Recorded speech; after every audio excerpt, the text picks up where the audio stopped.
Ba-ba-ba-ba-ba-ba. I had things set up wrong. Oh, how is it going, everybody out there on this glorious planet we call Earth? How is it going, everybody? It's another Friday. We made it. We are back. We are here for another episode of The Good, The Mav, The Ugly. As always, I am your host, Mav Spencer, editor-in-chief of Bounding Into Comics. You might know me by many names, but if you're here, you'll know me as the host of this show. Yes, guys, how's it going? I'm so sorry about the delay. If you're here, you're obviously seeing that we're starting about 1 hour late. Nothing bad happened. It was just, I've had a lot of family stuff to deal with, like, throughout the entire day. It's just one of those days where everybody needs something, and so I've been running around and talking to people, and it's just normal stuff. But yeah, hour delay, but that doesn't matter. We are still here. I'm still here to hang out with you, kick your weekends off right, let you know what is cool that's out there to read, to play, to whatever you might have. But that being said, we don't need to lollygag this intro any longer. Let's just get into the show. Let's say hi to you guys. Heads up, or wow, I am like completely tripping over myself right now. I don't know why I said heads up. Anyway, let's get into you guys. Let's see what's going on. We have Andrew. He is here. He's hanging out. Gay. I'm filling out an interview questionnaire, so I'll be lurking for a few first. First of all, that's awesome. Like, is it an interview questionnaire for like a publication, like they want to talk to you guys, or is it an interview questionnaire where you have to fill it out, then they'll make it so you can get an interview? I don't really know. Haven't done one of those in probably like a long ass time. So always a pleasure to have you, my friend. Yeah, it's always a Friday with Andrew. Zero says, finally, yes, we are finally here. I'm so sorry, guys. Like I said, bunch of family stuff had me delayed by about an hour, but we are here now. And for some reason, I don't know what happened to it. I definitely, as you guys can see down there in the side, I had some comments from our boy freaking Punk. No idea why they're not showing up anymore. Like, I can't click them. No idea. But Punk is here. He said he just finished watching the second episode of the new series of Doctor Who on Disney Plus before I came here. How do I put this? Always happy to have you, Punk. You know that. You're a welcome guest on these floors. But I hope you enjoy the new Who. I only watched the first series, so like the brand new one, the Church on Ruby Sunday stuff. Watched that. I really like Ncuti Gatwa as like an actor, as a person. I think he's really got a good personality. I actually think he would have been a really, really, really good Doctor. I think they kind of just underwrote him. They kind of underserved him that entire series. Haven't checked out any of the new one. I know that there's apparently some drama that led Ncuti to leaving. Not quite fully up onto all of that, but I do like me some old Who. I'm a big Ninth Doctor, big 10th Doctor kind of guy.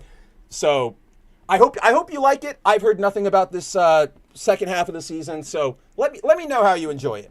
But obviously, stream's only been up for like 5 minutes, even in the the pre-broadcast, right? So we don't have a lot of folks yet. Maybe more people will file in throughout the night. Maybe not. Who knows? But luckily, you are here with me, the one man who can just babble and babble and babble on for hours on end. So we'll still have a show. I'll find some things to chat at you guys about. Obviously, the big news, the biggest story we had of the week was the news that Spider-Man 94, or let's see, Spider-Man the Animated Series is coming back in comic book form. So we can talk about, that's probably the biggest thing to talk about. I might touch upon Batman #1 and how absolutely stupid DC is being. Maybe we'll talk some Spider-Man. Now that I'm actually thinking about it, as I go through the things I wrote for Bounding this week, maybe we'll have some things. Don't worry, there will be no lack of conversational topics. But in the spirit of kind of letting everybody file in, hanging out, getting this show just kicking it off, I guess. Right before we went live, as I was, pulling home, I stopped and I checked my mailbox. And guess what? Today, we got a Midtown shipment. For those of you who don't know, MidtownComics.com. Well, Midtown Comics, great comic book, or what do you call it? Like a series of shops over in New York City. Midtown Comics, like the main one in like Manhattan, is massive. It's like an iconic comic book store. You see creators going in there all the time, actors, yada yada. It's like 3 stories tall. It's really fun to be in, even if, you know, obviously one floor is all statues and figures and they're $5,000 each, but it's still just really cool to be in that environment. So as you guys might remember, so me and Andrew, your resident comic book guys, in the past, we had been using a site called Things from Another World to pre-order our exclusive covers, the very special things that we didn't know. You know, we wanted to make sure we got them in lock instead of leaving it to chance and trying to grab it at the comic book store. They shut down a couple months ago. Since then, we've switched, both Andrew and I have switched our pre-orders over to Midtown. They've been great so far. I've really had no complaints. Yeah, no, Midtown's been great. So let's see, I have 2 orders around. One is my weekly orders, and the other is a bunch of variant covers I bought on sale. So, what do you think, friends? Let's see what we got. We just got some variants in. This is just a regular pull. Oh, these actually aren't even that exciting, guys. I'm so sorry to get your hopes up. We have cover A, regular Ultimate X-Men. You're all reading this, right? You're all giving Peach Momoko her due. We have Ultimate X-Men. We have the Marvel Rivals Ignite one-shot that came out like last week, I think. And then, of course, how could I not? I got the Peach cover for that one. So, nothing too exciting. Still very, very cool. I found these things recently, guys. I don't know if any of you out there who read comics or collect comics have ever seen them. And I only say that because, like, I can't believe I only just found out about them. But BCW, the company that does all of the, like, comic book and trading collectible, like, storage items. So you're, they make sleeves for cards, they make binders, they make hard shell comic book sleeve, all that fun stuff. They make this, like, pre-snap together, like, frame. So basically it's like it's a frame and you put a comic book in it, but the way it's set up is like it's meant to interlock with more of those panels, right? Like of those frames, so you can click them all together and they can be super. There's no big gaps in between them. They're all really thick. It's really, really cool. And I want it, guys. I want to get to the point where I can put all this shit up on the walls. Like just one day I will have all of my foil variants, and when you turn on the light, you will go blind, and it will become a religious worship site because I'll eventually die, and everybody will just go, we must go to see the wall that makes you blind, or something. I don't know. I don't know why I went Italian there. This is clearly in, like, Arizona. Either way, those are the comics I got last week. I guess just because they're sitting here, if you watched foil variant last night, you probably saw these, but I might as well show them off. We got the foil variant for the Ultimates number 13 with Kang's helmet being unraveled, or rather Howard Stark's helmet being unraveled around Tony. Woo! Like, it's so cool.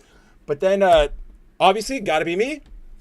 We got the Marvel Rivals design variant by Peach Momoko of Penny Parker. Like, has my name written all over it. So you know I had to get it.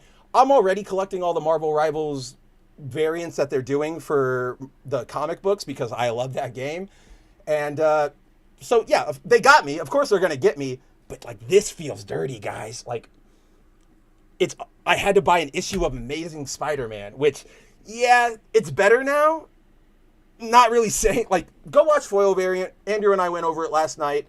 It's better than Wells, but a lot of that was carried by the art. Now that we're in an arc without Pepe Larraz as the main penciler, we're back to John Romita Jr. This book's, poor Spidey. We'll just put it that way. Poor Spidey. But I know that every time I have to buy one of these variants, that technically counts as a sale towards Amazing Spider-Man. So then Marvel gets to go, look, why would we change Amazing Spider-Man? It's still selling really well. And I'm like, it's because you bastards keep putting these awesome variant covers on it. Like, we're on to you. We see you. All right, let's see. Clear this out of my way. Put you over here. Punk says, I liked every Doctor except Jodie Whittaker's Doctor since it came back in 2005. I also love to watch Classic Who on the Classic Doctor Who channel on Roku. Oh, dude, I love how all of those sort of like the way cable has evolved, right? Like, obviously now we have, like, it went from network cable to the digital cable to now we have all these streaming services that we jump to. But it's so funny, just like, do you remember, I'm sure everybody here is around my ages, so it's like when we first got all of those channels over 100, it was like, oh my God, we have everything now. What could you possibly want to watch? And then, you know, that was like 100 to 300. And then we went past that. So then okay, so now we have like 900 channels. What the hell do we fill it out with? And now you have, you know, 24-hour, like Cops, 24-hour Turner Classic Music, like just random ass channels, right? And that was cool. But I think if you're like me, you were all probably like, yeah, this one show is cool, I guess, but like, why not like an anime channel or a toku channel?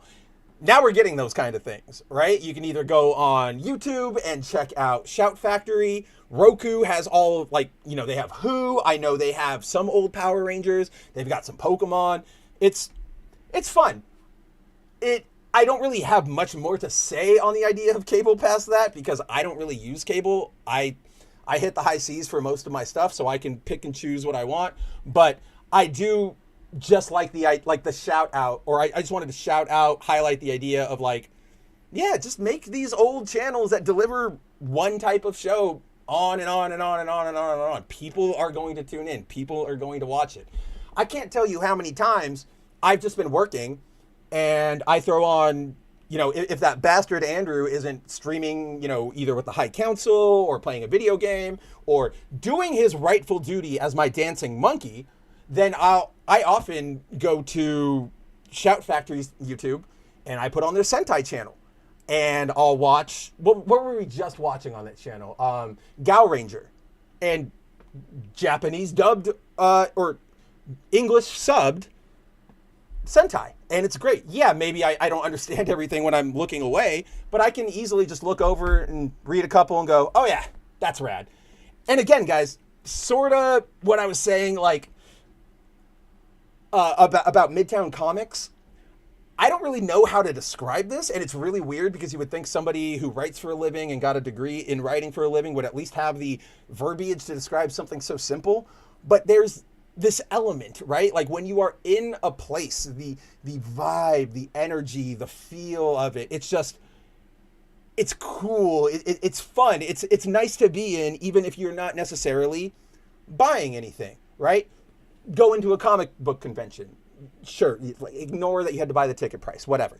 But you go into a comic book convention, you don't have to buy anything. It's just sort of sometimes fun to be around all the nerd stuff, feel in your element. And that's what I sometimes feel like putting on Sentai or Kamen Rider just on in the background. That feels like a warm blanket to me. As far as what you said before that, Punk said, hold on, I need a drink of water. Wow. Ugh, my mouth got really dry in 1 second, but I've liked pretty much every Doctor that we've had. I didn't like Jodie's stories per se, but I like Jodie and I like that Doctor kind of the same way with Ncuti Gatwa, right? Like, I like those actors. I think they would have, like the way they were playing Who on the screen in their performance really worked. They just get the worst fucking scripts, man. Like, Russell T Davies is brain... Dude, for those of you who don't know, the most recent Who... when with Doctor Who, for those who don't know, when they get to a new doctor, they have a thing called regeneration, which is this big event, and it's, you know, usually the series or the season finale. In the UK, they call things series, so it always trips me up. But once you get there, boom, whoever your old actor is kind of explodes into light, and we see our new doctor, and we go, all right, tease, awesome, like that's who it's going to be. In the old days, actually probably before, right before Capaldi, right before him, it was like in that early internet era, it used to be a surprise. Like we would go, ooh, we're getting a new doctor. Who's coming? I don't fucking know. And then, you know, Matthew Tennant or David Tennant would blow out, and then Matt Smith is here, and you go, holy sh. Obviously, that's sort of a thing that's been ruined with the internet and scoops and all that stuff.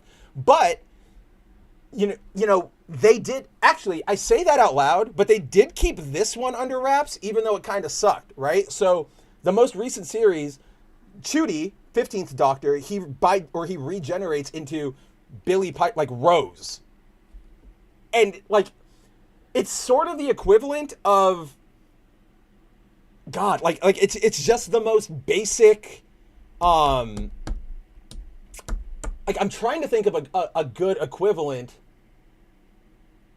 It's sort of like if Batfleck, right? We got a Batfleck movie or like a Flash movie, right, with him in it, which we technically kind of did. But, you know, Batman's in it. He's fighting, blah, blah, blah. And then at the very end, we get some weird multiverse shenanigans. And Batman says, yeah, like he goes into the wild green yonder of his own volition. And then the Batman that pops out is like Adam West. Or not, it would be like Burt Ward, right? Going like, oh, I'm Batman now. Like, I'm the Batman of this new continuity. And it's like, I don't know what you're going for with that other than a cheap nostalgia play, right? Like, I like Rose. I really do. I had the biggest crush on Billy Piper when I was a kid. It just feels so lame. So, yeah, all that said, I generally do like the Doctors. They're really getting underserved with really bad writing. Oh my God! Oh, be still my heart. It is a lovely Friday, my friends. We have the lovely Sherry here. How is it going? Good Lord, I have not seen that updated profile photo of yours. How's it going, Sherry? Let's see. Zero says, to me, there's only one thing she'll be remembered for, and it's the Timeless Child, or whatever is named, the story that permanently damaged the series lore. One sec, guys.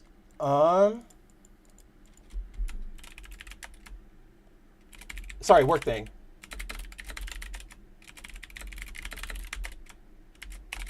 Sorry about that. Yes, Zero. The Timeless Child, I think it is called, completely blew up all the lore, made it really weird, and like, here's where I'm torn, right, guys? Because I do like, I know all that stuff sucks. Like the Timeless Child or Timeless Child, whatever, it's really bad. I just feel bad because like that's not Jodie's fault. Right? Like, she didn't write that script. She didn't make it all terrible. She kind of worked with what she had. And so, like, yes, the 13th Doctor will always be remembered for that. I just, like, I wouldn't put that on Jodie. I don't think any of you guys are. I'm just saying, like, that, it always bums me out where I'm like, that wasn't your fault. I get it.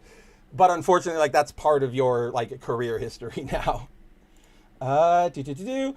Zero says, kind of sad that from there the BBC went so out of their way to do exactly what people didn't want with the IP. Now Doctor Who might be deader than Star Wars and Star Trek. Oh,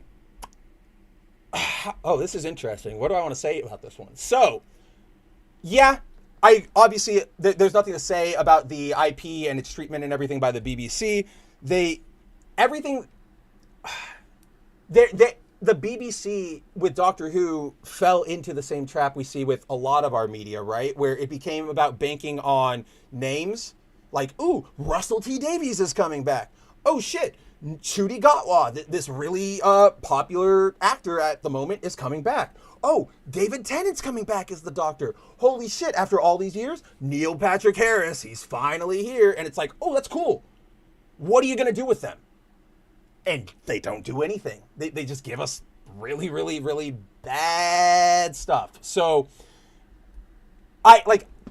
I here's the thing. I'm speaking from like a not casual, but like not a hardcore Who fan. I can't imagine how actual Who fans are probably reacting to all this crap. I'll leave that to them and those dirty old Brits like our friend Josh here, who is showing up, hanging out. But yeah, poor Jodie. Poor Jodie. I love her so much. I love her.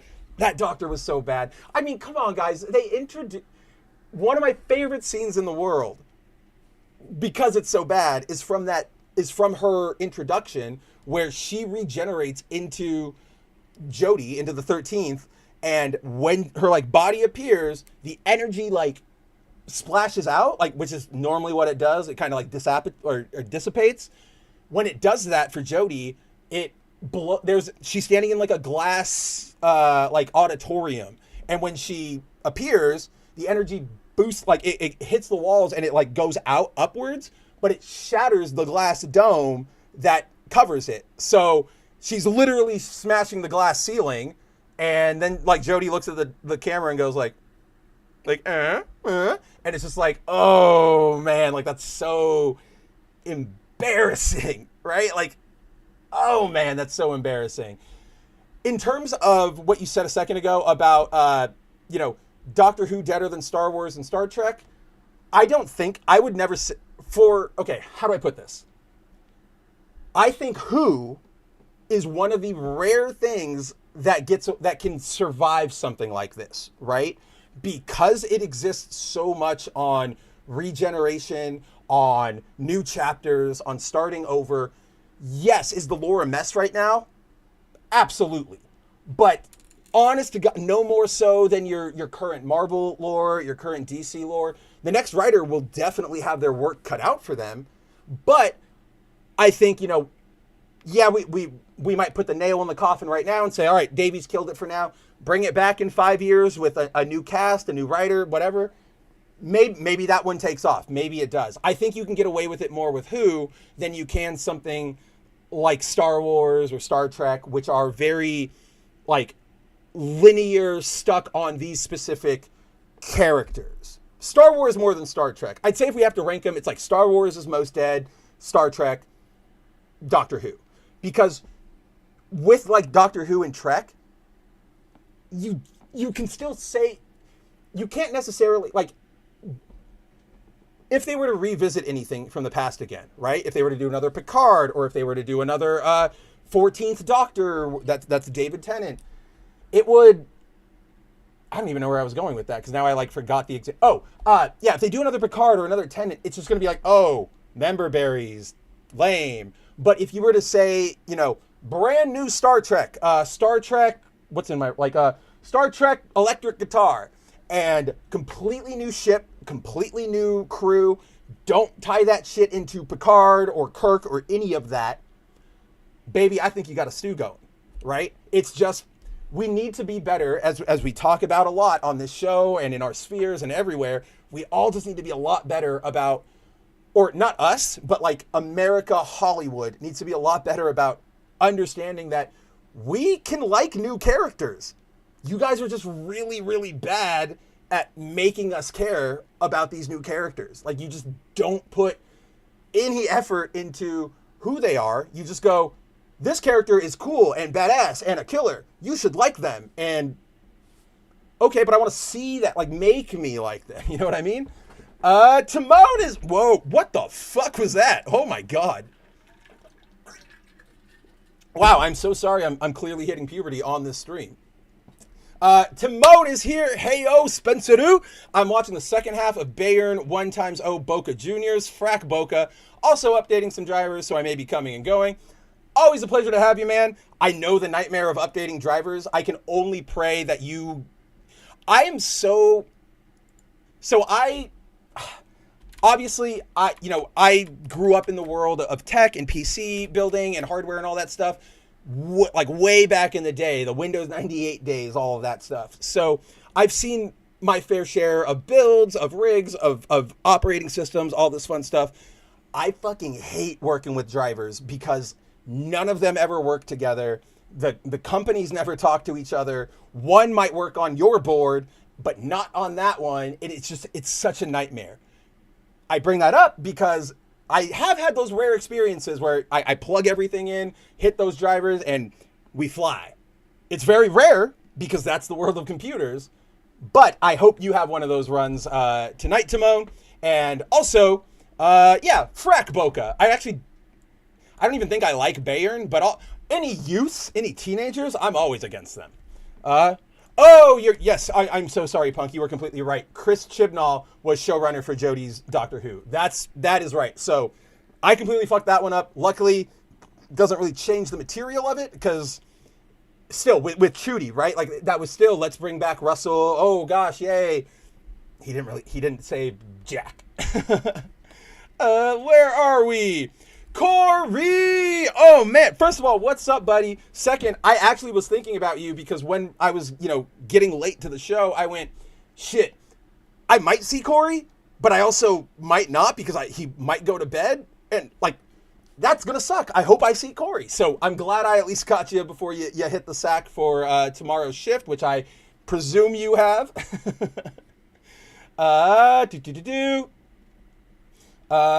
Josh says, Saint Seiya watch party, make it happen, stop reading the manga, it sucks, just watch the series.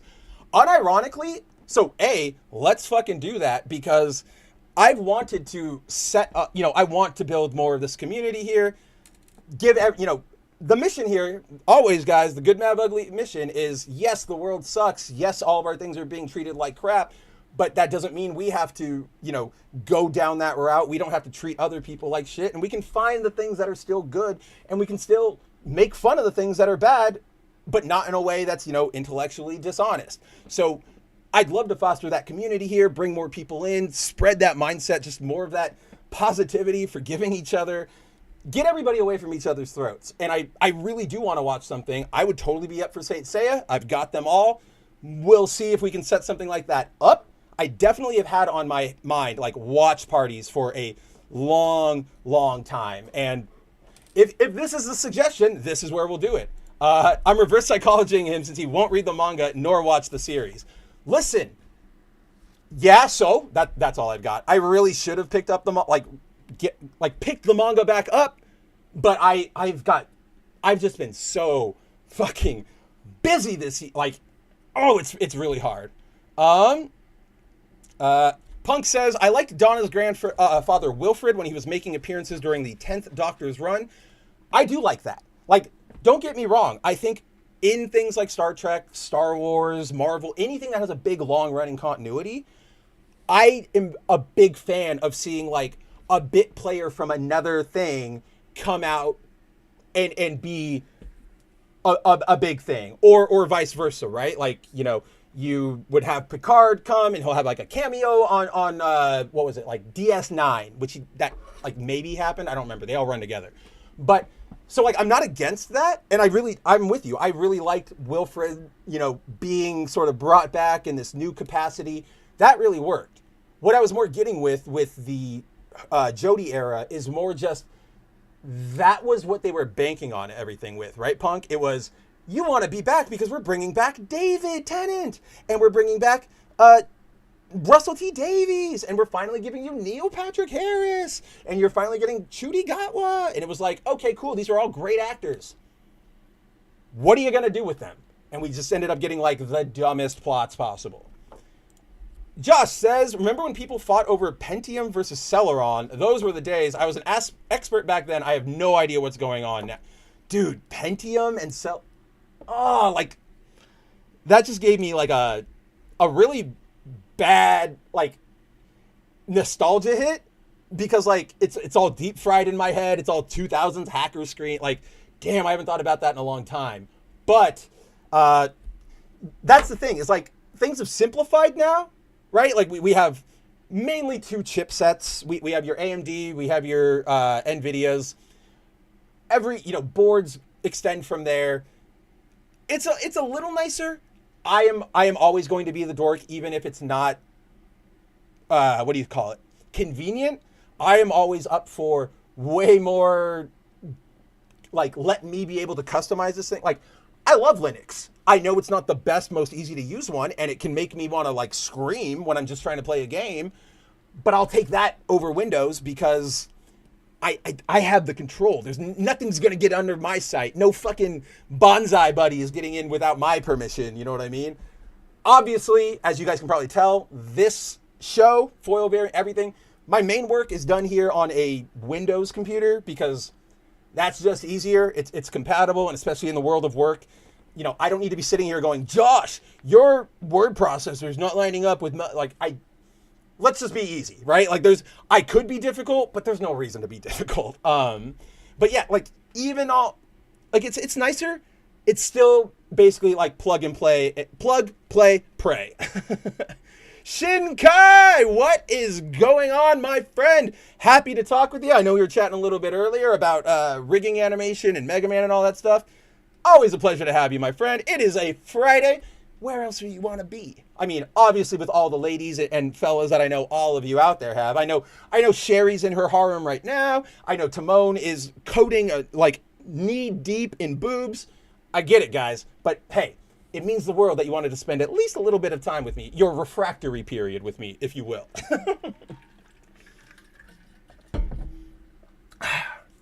Damn! I had a 233 Pentium with the turbo button. Genuine question. What the fuck did that turbo button actually do?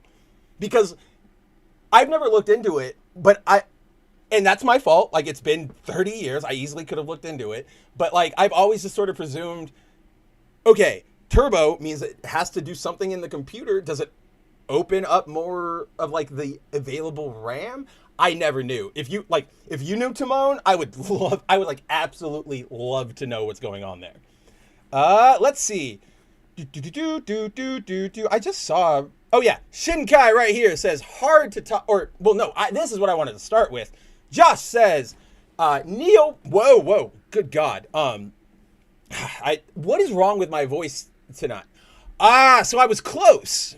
So Timon says, turbo button did an overclock, which is so funny to think about. Like, overclocking back in that day is probably on par with the, I have a digital sun lamp here for the light, for when I stream, so it looks more natural. This probably uses more power than whatever that Pentium was doing overclocked. That's hilarious. No, yes, there are genuine voice cracks, and I don't know what's happening. All right? Like, no, all of you easily make fun of me because as an Asian person, I am still more closely related to being a teenager than an actual adult, but it's still just like, I should be better than this. Let's see. Yes, so Josh says, Neil Patrick Harris, jumping off of my mention of him as the toy maker or the toy master from Who, top 5 Spider-Man. I actually agree with this. For those of you who do not know, Neil Patrick Harris was actually the voice of Spidey in the MTV Raimi tie-in kind of cartoon. For those of you, I actually think, here, why don't we bring up some visuals and just let it hang out for a second, because this will probably be a good segue. We can talk about the main topic for tonight as soon as I find what I'm trying to talk to you guys about. See, I just don't know if I put it in my animated folder or if I put it in my regular TV folder. Animated, there it is. Woo! God, this is... All right, everybody. Second voice change is a thing. I don't know if I can do another voice change. Okay. This is something I have been told, because as the speaker, I don't ever really recognize this, but I've been told that, you know, when I was younger, as a kid, before I hit puberty, very high voice. When I hit puberty, it started getting to where you're hearing now, which is like low. And as I grow, it becomes more loud and booming. And I'm afraid that if we get to another level, I'm going to be like like whoever voices like Senator Armstrong or whatever. Like, I'm just going to be really deep, really gravelly. Well, okay, that sounded like RFK Batman. I don't mean that, but just more like, Timon, welcome to the stream. And it'll just sound like completely normal to me. Also, just because we're on the top, like, quick note, I want to know if you guys think this. So, how do I put this? To me, I do not sound like I have an accent from anywhere, right? Like, you can probably pick up from the cadence of how I speak and the words I use that I'm from California. You've all noticed it if you watch this show, and I see a bunch of our regulars in here. You know, I say like, I say dude, I say oh man, like that's rad, that's sick. Like I use a lot of these like lingos, right? I don't think I particularly sound like I'm from anywhere, and when I go across the states, nobody can ever really pin down where I'm from. When I go abroad, like when I go to Europe, when I go to Japan, when I go to Mexico, wherever, I immediately get clocked as Californian. And here's what's fucking crazy about it. I go, oh shit, how did you know? Nobody ever guesses that. And they go, Spencer, it's because you talk slow. That's literally what people like. You talk slow. And I go, what? And they go, you have that surfer dude, like, what's up, bruh? Like cadence. And I'm like, do you know me? Like Mr. Motormouth? Like I don't shut the hell up. I speak slow. Everybody I've ever asked this question goes, oh yeah, totally. You do. I don't hear it. So I'm just wondering if you guys hear it. Just fun little question for you guys. Oh man. Corey, I knew it. I knew you wouldn't be long for the stream, but I'm so happy to have been able to see you, buddy. Go get some rest. I'll see you on community night. You're definitely going to kick Andrew's ass this week. It's not hard, but I'll always be in your corner. Take it easy, Corey. Punk says, when it comes to anime, I don't know which animes are worth watching on Netflix and Tubi. I do. So we're about to undergo a big refresh so this is breaking news behind the scenes. If you only get this scoop if you're hanging out with me on this stream. But to your point, Punk, we are over at Bounding Into Comics about to undertake a real big refresh. Nothing, we're not changing who we are. We're not bringing in new staff or, we're not doing a huge staffing shift.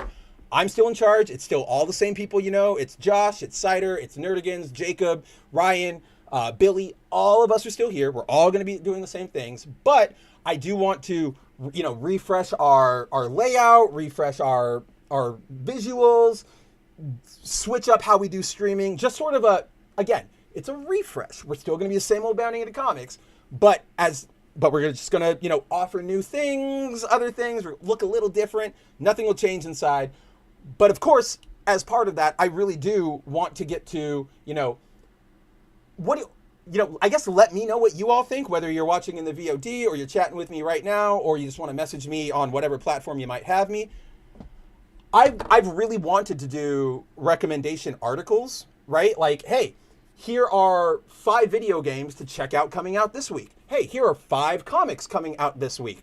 Or I was even mulling around, like, at the end of each week on, like, a Friday, I tap each one of us, the main crew, like, so Cider, me, Josh, Nerdigans, Jacob, tag them and see, give me something you're watching or playing or reading right now so that we can, do the good, mad, ugly thing of let's kick these the people's weekends off right. Let's give them something good to, remind them that there's good out there and not just absolute dog shit. So let me know if that sounds of any interest to you guys, whether, weekly things, topic specific recommendations, yada, yada.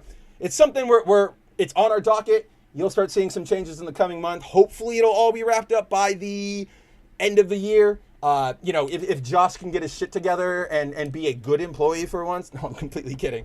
But yes, I hear you, Punk.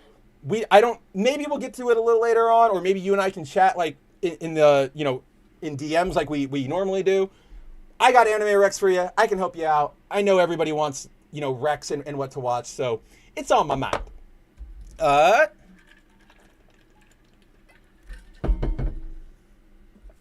I can only differentiate American from British and maybe Aussie. That's fair. Okay, I can get that one as well. Maybe I'm encountering it more in English-speaking countries, right? Because obviously I get it a lot in wherever I go in Europe. I slightly get it in Japan, right? I definitely get it when I go home to the home islands in the Philippines. They all clock me immediately as being from California. It's crazy. Maybe that's just because if you're not from, like Vancouver, if you're a Filipino and you're not living in the Philippines, you're either in Vancouver or you're like in LA. So that's probably what they're just jumping off of. That's what I'm talking about. Bayern scored. So what is that? 2-0 now. Bayern over the juniors. It's Josh. It's always been you, Josh. You've always been here. But let's see. Let's jump over to. Yes. Oh my gosh. Where is our? Oh, we ran into this last time, didn't we? That we so very rarely use the VLC like media player page anymore that I always forget that it does not have our Stream Buddy. Look at that. We'll put it right in, really nice, slotted in there. How are you doing? So, as always, guys, before we dig into this, our Stream Buddy for the night is actually going a little bit out of our usual fare.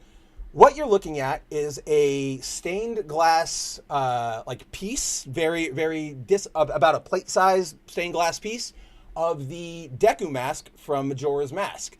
This was made by one of my best friends, Steven Vanderberg. You can check him out on Instagram. Kiss My Black Glass is his handle, his business name. He has a lot of, video game themed stained glass. He's fantastic at it. Oh shit, I have one standing right here that he made for me. Miss Tron, we lost the key. We're sorry. Where's my phone? I want to see if I can light this bitch up. What? Oh, I had to pay. Sorry, weird notification on my phone. But let's see, can we light it up? Oh, that does not translate onto the camera at all. But yes, he's very, very good at stained glass. Give me 1 second to be very careful about putting this back.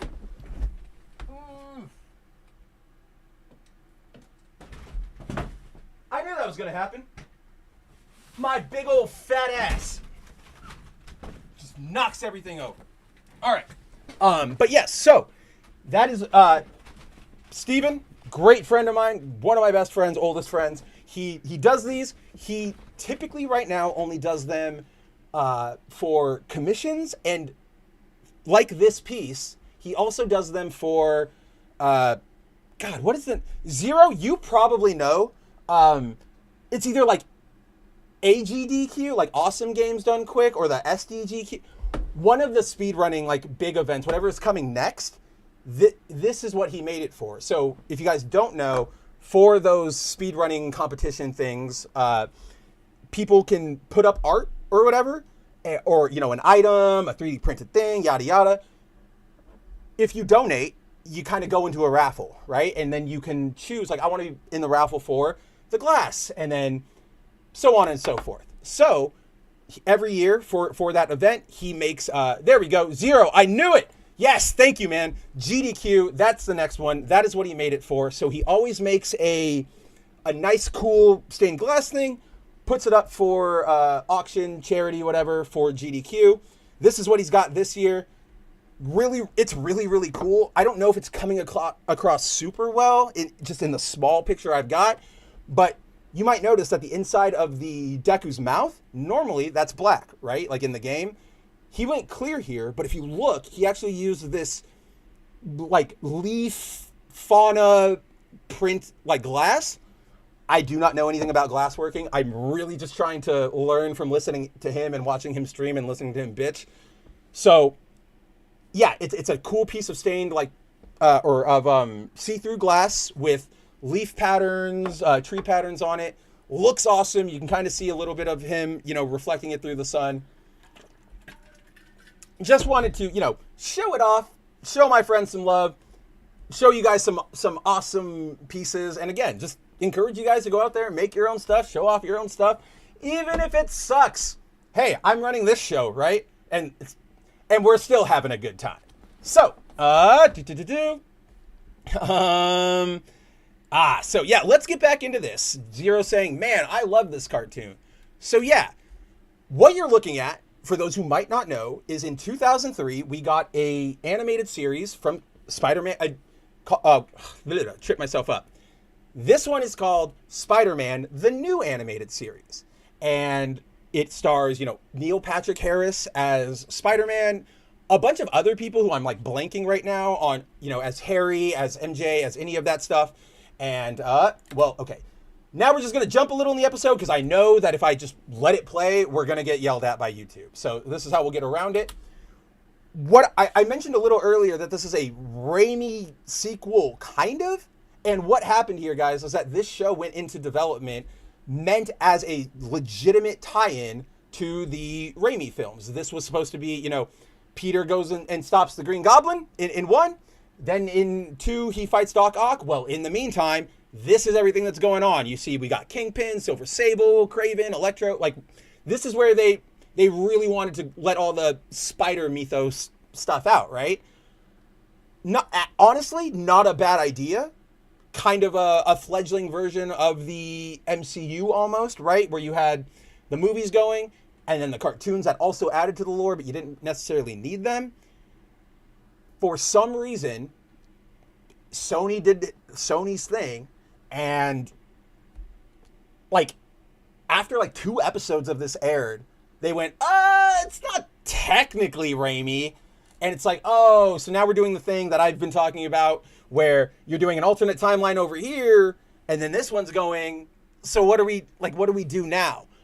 Unfortunately, as kind of wonky as this looks, remember, this is 2003 on fucking MTV, and it looks a little wonky, but I still really, really like it. I still think it has a lot of charm, especially in its animation.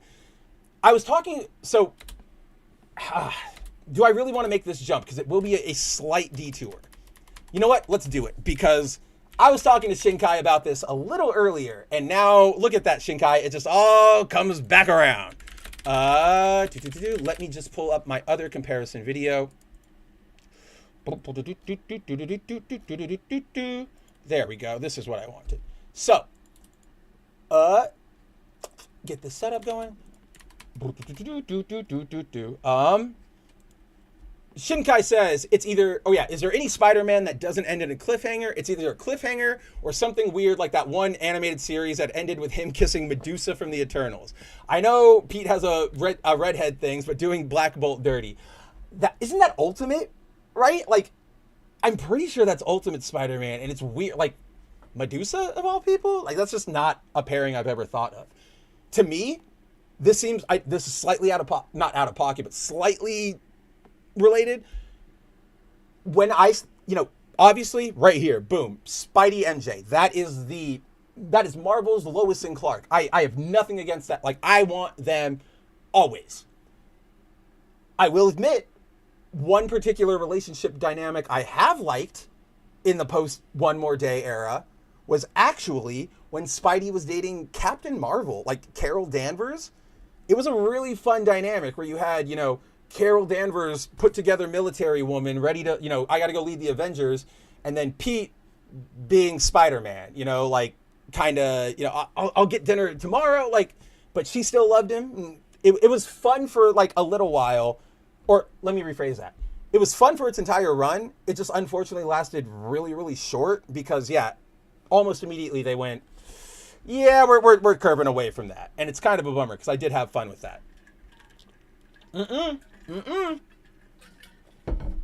No, Zero. No. This was not when Carol was likable. This was actually Captain Marvel Carol, right? Like, this was the red flight suit on the Avengers, like, as a leader, Civil War, pre-Civil War II. Like, it's about to start next week, Carol. So, again, Carol is not a bad character. She is actually a very good character, especially if you go back and you read that Brian Reed Miss Marvel Volume 3. I even stand by making her an eventual Captain Marvel makes sense and works. The problem is, when they did that, they erased all of Carol's character. They made her into a generic, like, girls get it done girl boss, right? And then made her perfect, which is not what Carol should be. Carol should be a fucking mess. Carol should be, honestly, closer to Tony Stark than a Captain America. Like, yes, she can advance it, but she'll always fucking do something. Like, she'll always undercut herself. She just has this, like, it's something subconscious. So, she was a good character, and when you can use that character, when that character shines through, it's great. It's just, again, because they skipped everything and said, now you just have to like her, like this. That's what got weird. Same thing with John Kent, right? Where they aged him up, and then they just went, you like him like this. And it's like, what? I would have been cool with John eventually growing up, even doing like the blue powers thing from his dad. Totally open for all of that. But it's the fact that you said, we are going to jump over all of this and like throw it in your face and say, this is what you like now. Humans are generally defiant to being told what to do. 500 times so if you're a fucking American. You know what I mean? So it's that rarely, if ever, works. And what happens is that might, that version of Carol might slam in the minute because that's what, the people want, or like that's what the social media wants. Then we get 5 years out and you look back and you just go, oh, that's really embarrassing that anybody thought that was going to be like a thing. So, Rhodey didn't get that Carol. They got, Peter and Rhodey got the same Carols, and I know, and now I'm just teasing you, but it's all good. I am, you know me, I'm the pedantic comic canon guy.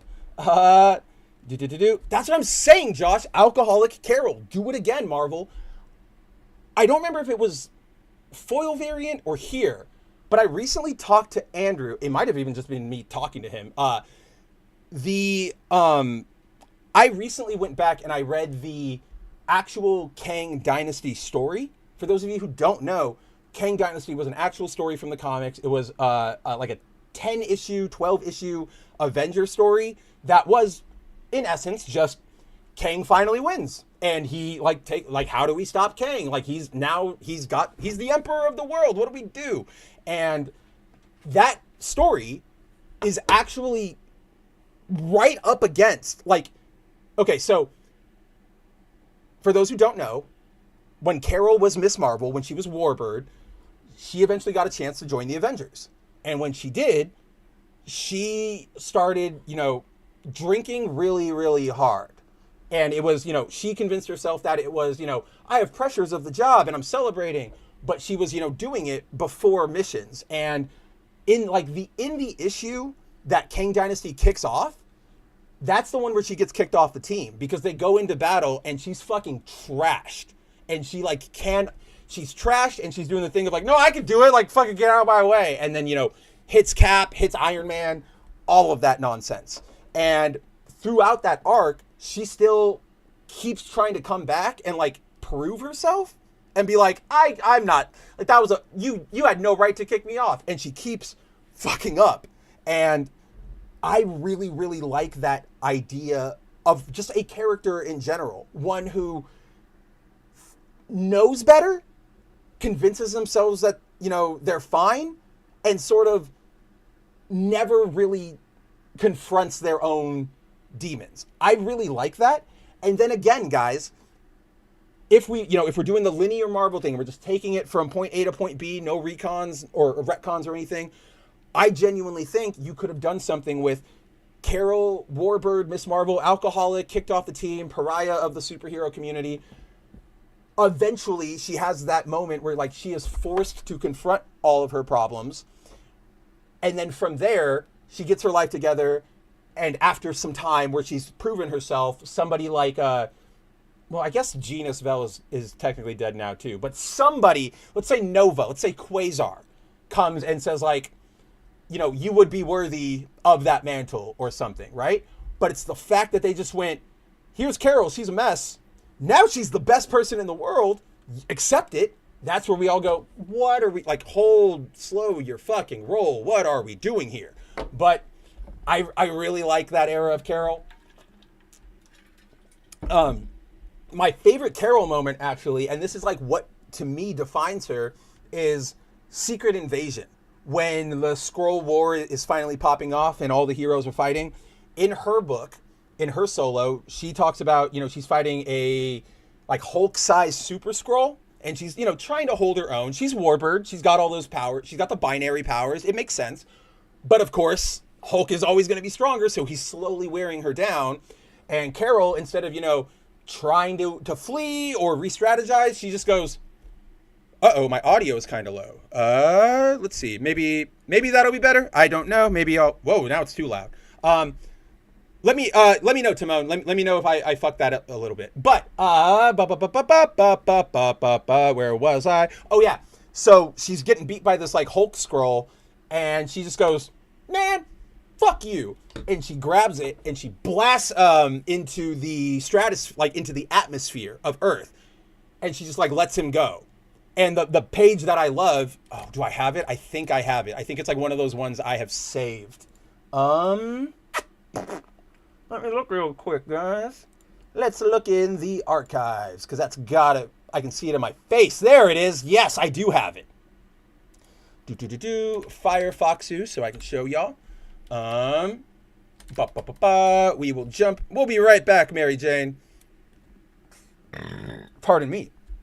But so she just takes the scroll into space, and I quote, I'll just read the page for you. So I take it into outer space, and I watch it die. And say what you will about me, I enjoy it. That is my Carol, right? Like, that is the kind of shit where she knows she's not Captain America. She knows she's not that. And she's okay with it. That's what I want to see. That's the kind of flaw I want from Carol. And it's, yeah, as we've all been talking, they just completely overrode that. Oh, finally. Yeah, you're right, Josh. It's not on you, Timon. That wasn't your audio. That was my voice finally settling into its new, what do you call it, like standard.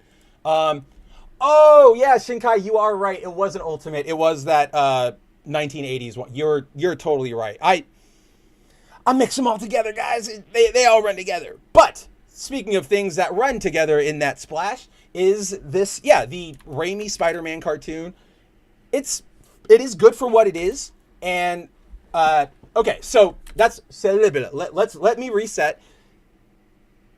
Part of the Raimiverse, decided it wasn't part of the Raimiverse, canceled after like one season, because that's kind of how these things usually used to go.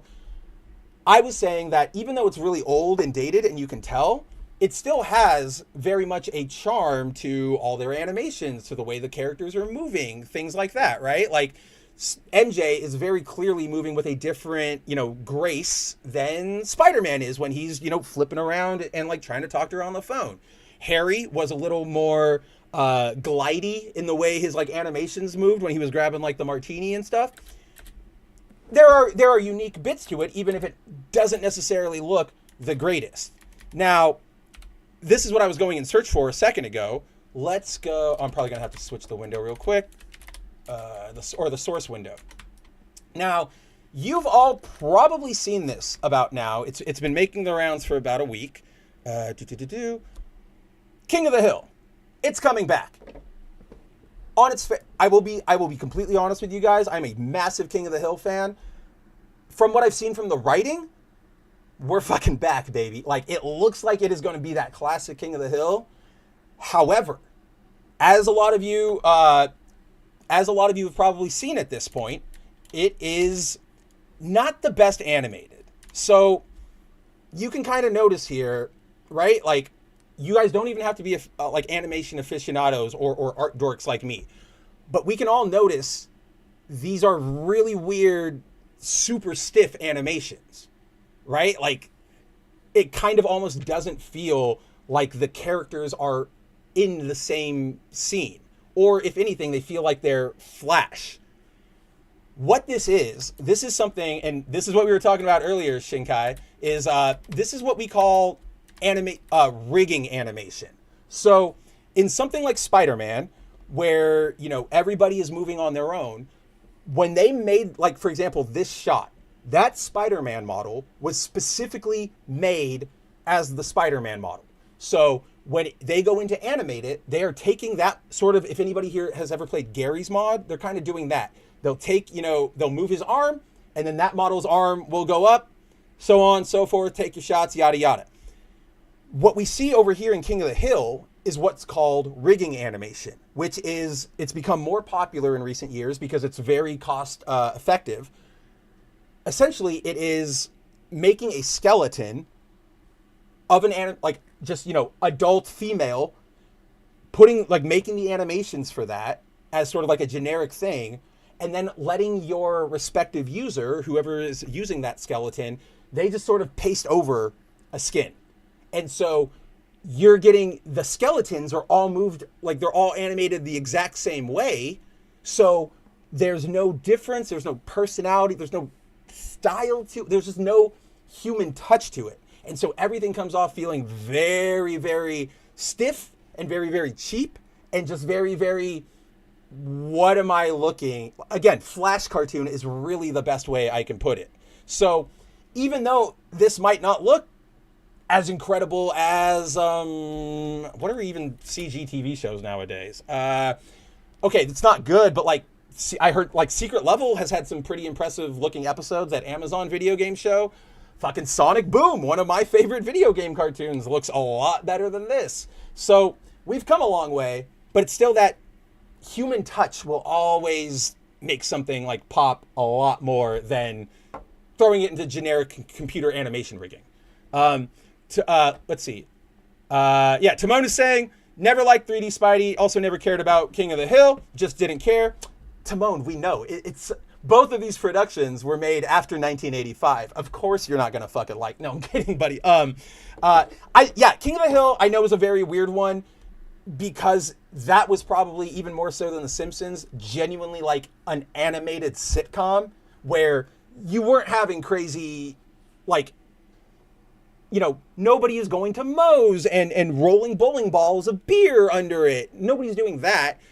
But you're having, that guy, my barber is going like old, and I trust him. He's the only one I trust.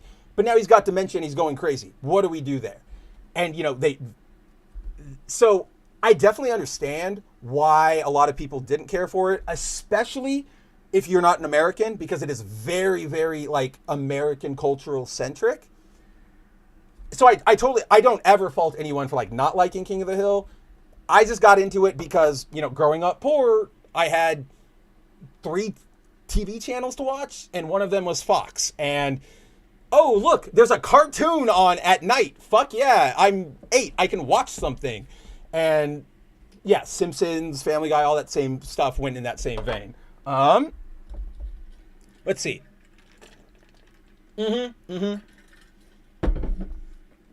Josh is saying the King of the Hill time jump should have been 20 years and not, 8 years?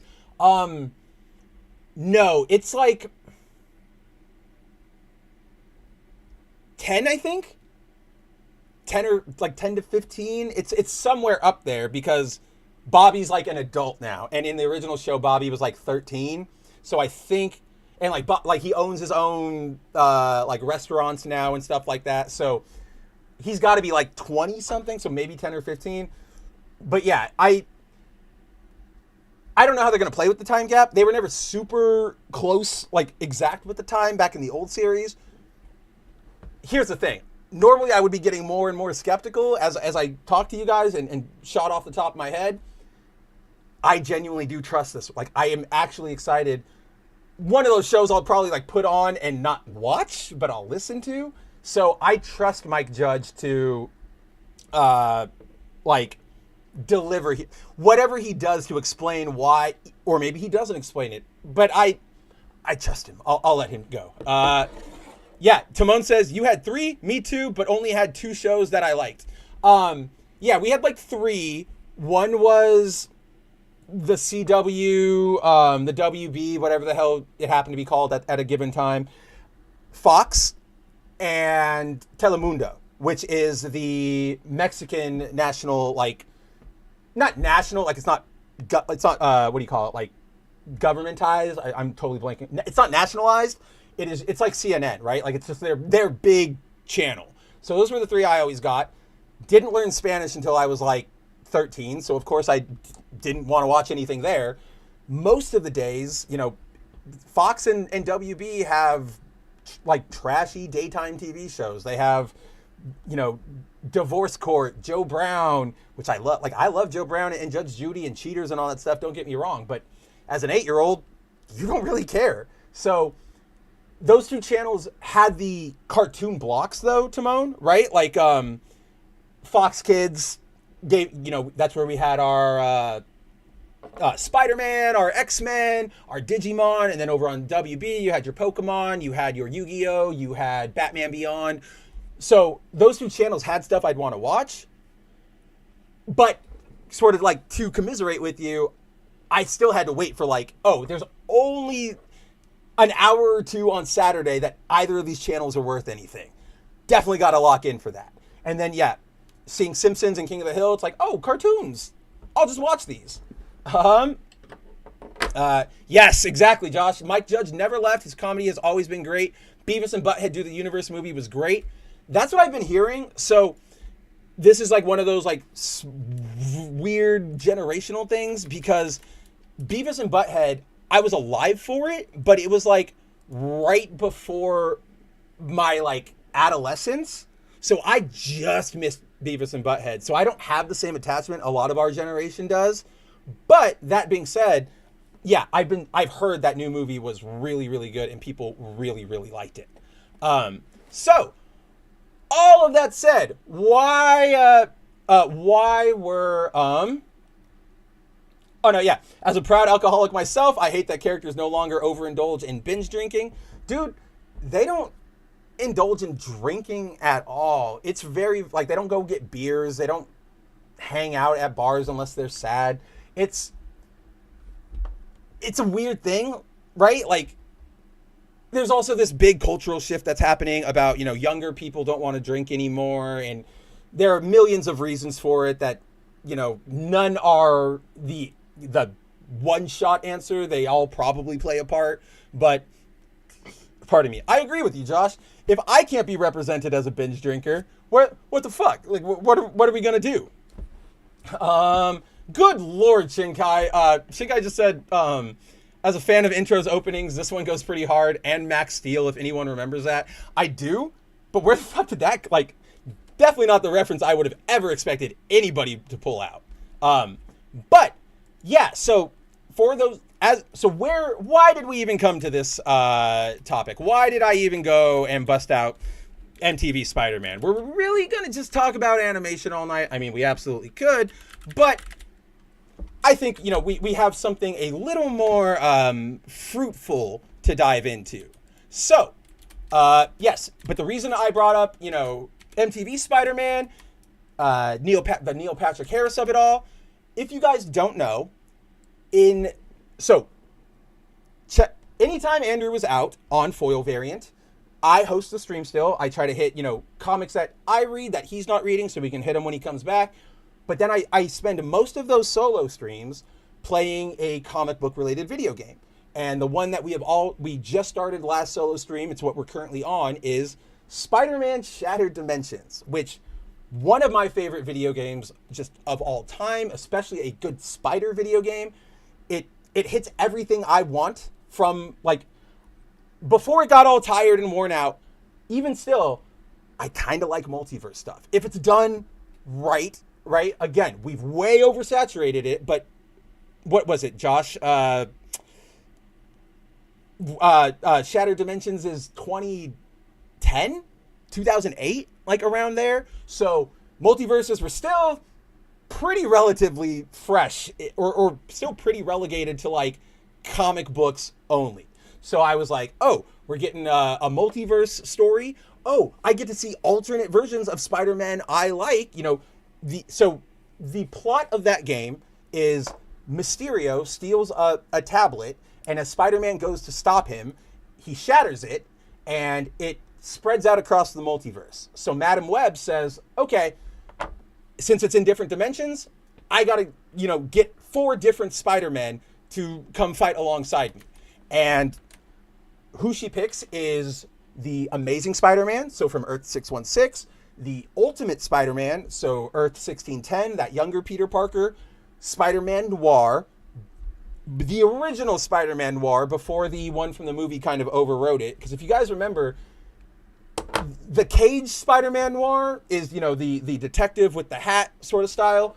Original Spider-Man Noir was very much more of a Rocketeer almost kind of hero, right? Like a ragtag suit, went in the shadows to, crawl, like more Spider-Man-y. And so at the time he was new, and I was like, ooh, that's cool. Like, look at them going into the comic books and honoring that. And then the fourth Spider-Man she picks, 2099. Like, my guy. Also, I just realized, like, maybe instead of MJ, we can stare at, like, the intro for Shattered Dimensions. Because I'm crossing the wires here, my friends. Oh, I don't want the trailer. I want... Wow! The launch trailer is the first result that came up to me on Marvel's official, like, YouTube page. 14 years ago. So here's our answer, Josh. It's 2010. Yep. Yeah. Oh, you already beat me to it. I just wasn't looking. Yeah, 2010. August 2010 is when this game came out. So let me just grab the intro real quick. 4K, please, of course.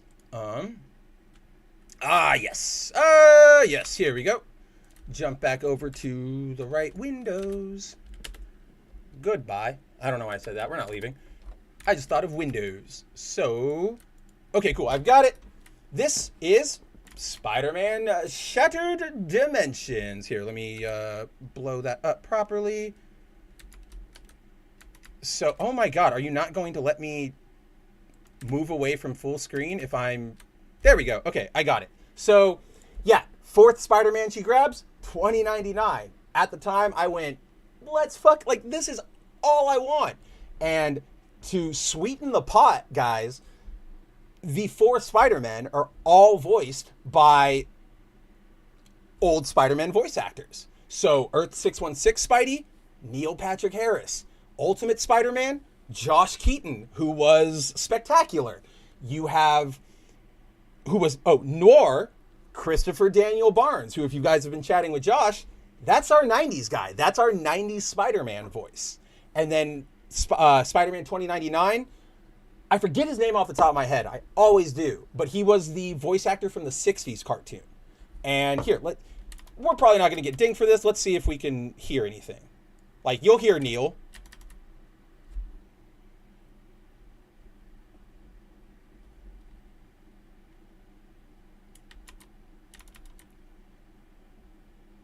Let's see. And then, yeah, so that's how it all goes down. And then Madame Web. And then, like, look in the background. All those are, like, comic arts. You've got the Betty Brant Spidey. There was the Mangaverse Spidey was hanging out back there. There we go. Yes, thank you, Josh. Dan Gilvezan. That's who it was. Yeah, he does 2099. See? Noir. Hell yeah. Ultimate.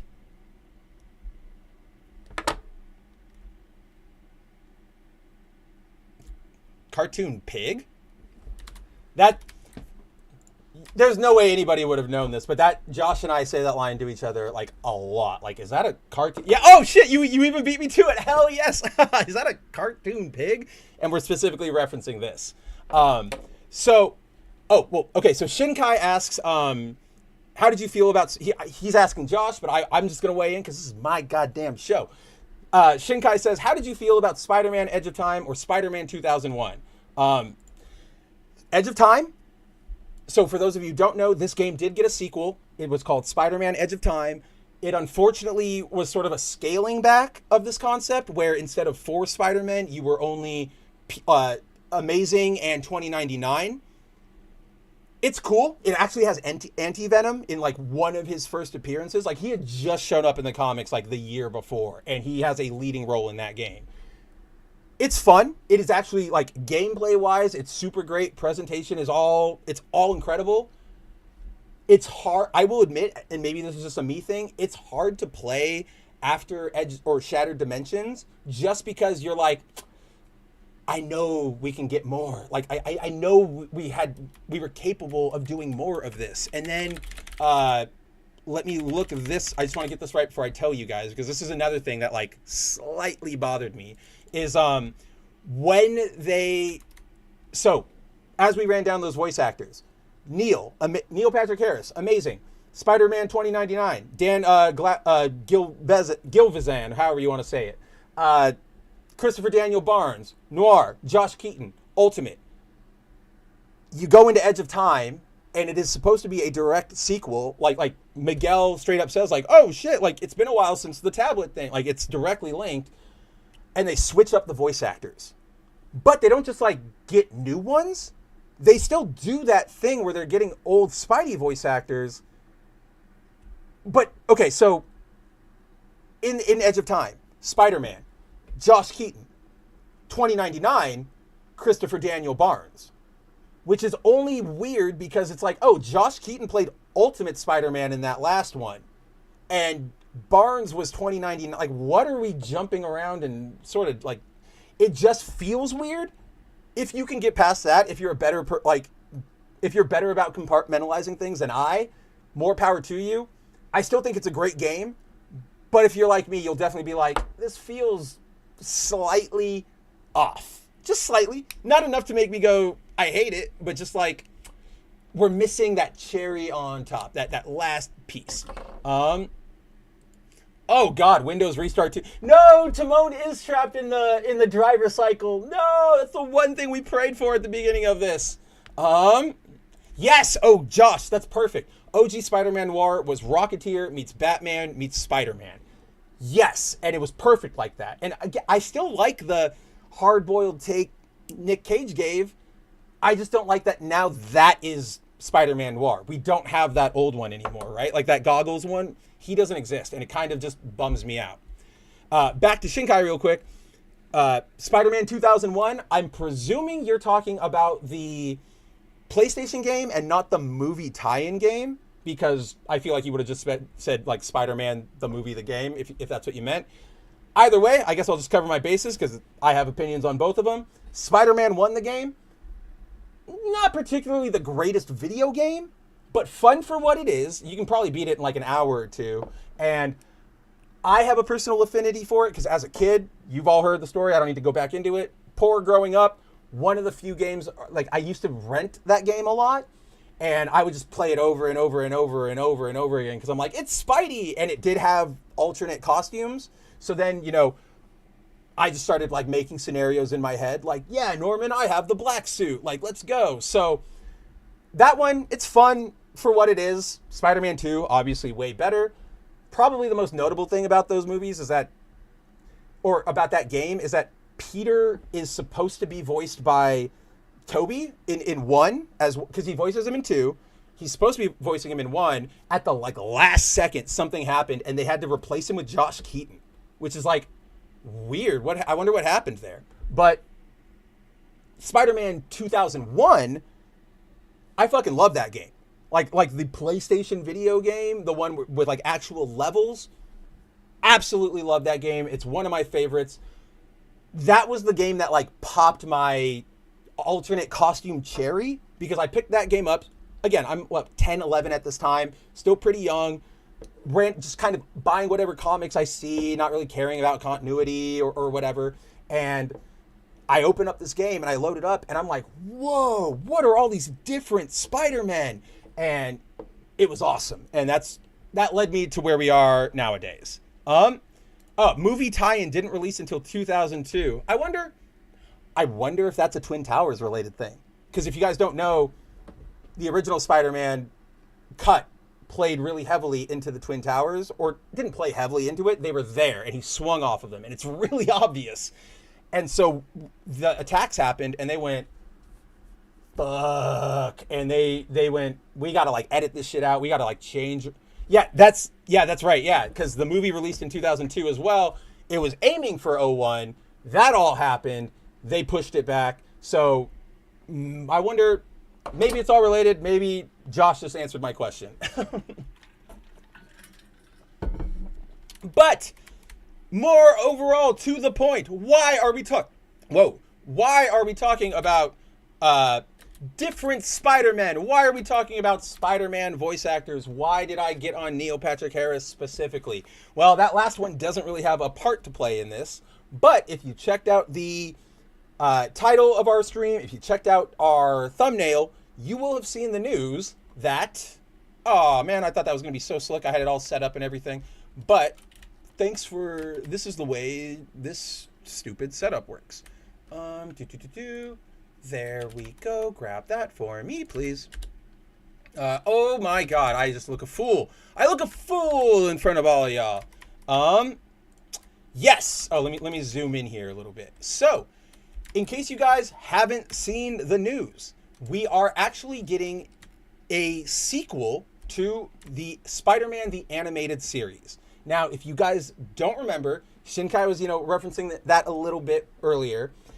The animated series ends in a very odd cliffhanger. You could clearly tell they weren't done, but just with the way the production was going, the changing of the tides, out of nowhere they decided, yep, we're going to cut Spider-Man right here. If you guys remember, back in that final season, so there is in like season 3, there's an episode right here, actually I have it in the article, where they recreate the night Gwen Stacy died. But instead of, oh god damn it, I didn't go down in the right window. They recreate the night Gwen Stacy died, but instead of Gwen, it's MJ, because they didn't introduce Gwen really, yada yada yada. In that episode, Spidey saves MJ like from being like bombed by the Goblin, but then he manages to knock her off, just like Gwen, right? They're doing the whole thing. Spider-Man tries to, web her and save her, but by the time he looks over the edge and shoots down the web, she's gone, and he has no idea where, and he jumps down into the water, and he's searching, she's gone, and he goes ape shit on Green Goblin, on Madam Web, who comes to ask him for help, like right in the immediate. He's like pissed the hell off. What we say, Web Cob, LOL Cobweb, I did say, oh yeah, you're talking about, yeah, my bad. And yeah, you're talking, yep, the Shinkai says, I'm pretty sure, was a Twin Towers thing, since it was in the original poster and trailer. And as Josh points out, that trailer, when Spider-Man catches a helicopter with a cobweb between the Twin Towers, it's still on YouTube, and it was supposed to be a scene in the movie that was then removed. Yep, that's exactly what it was. I knew that one. Funnily, or I guess it's not, when did that, hold on, let me just look this up, because I pointed this out to Josh the other day. Yeah, so the other day, Josh and I were watching X-Men, like X-Men 1 from 2000.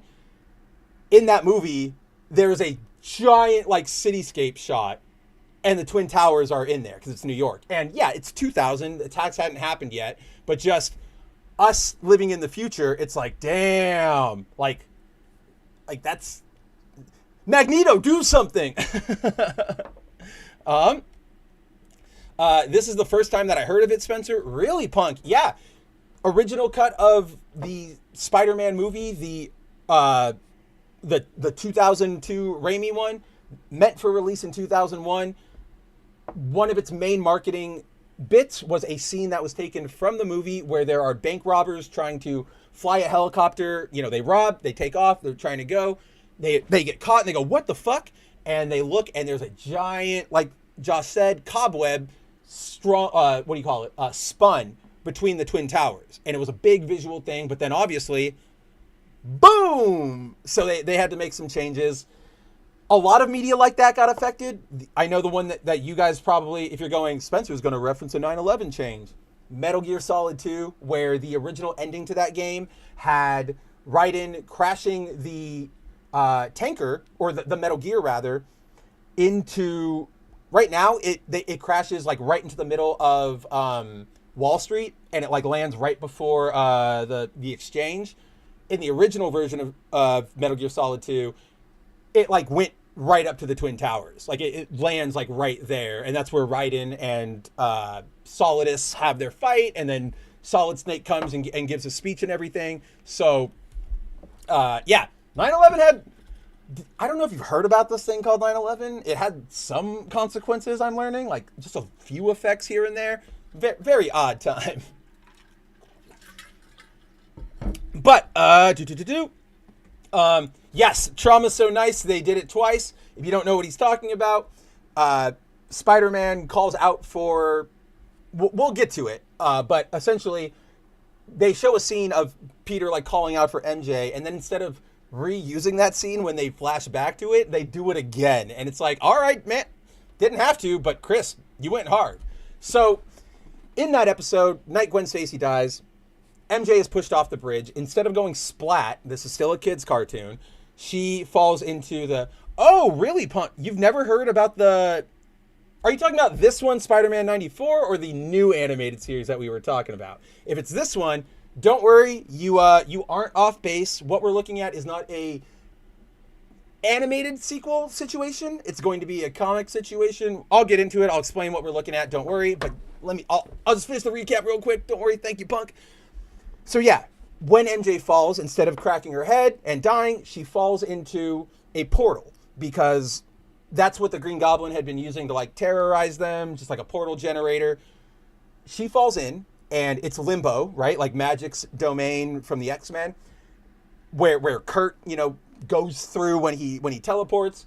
She ends. This is the last shot you see of MJ. She is spiraling and falling through limbo. A season goes by.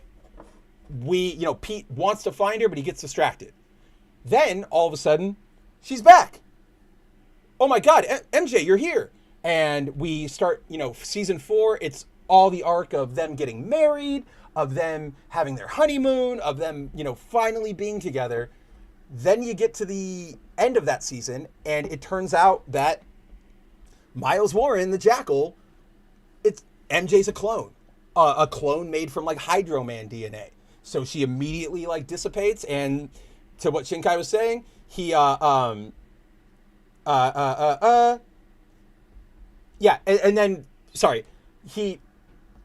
MJ disappears, he screams out,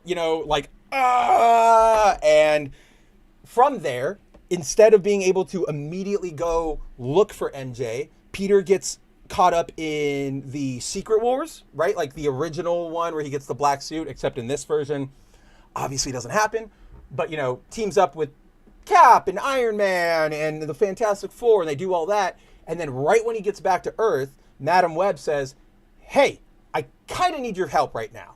And that leads to what you guys probably saw at the top, what I never shut up about, but it was this, where if you guys remember, the last 2 episodes of Spider-Man the Animated Series have Madam Web pulling in 5 other Spider-Men to come help Peter, or rather, she pulls in Peter to help, or she pulls in all these Spider-Men because in one dimension, Peter he like gave himself over to Carnage. So now he's Spider Carnage and he's threatening to destroy everything.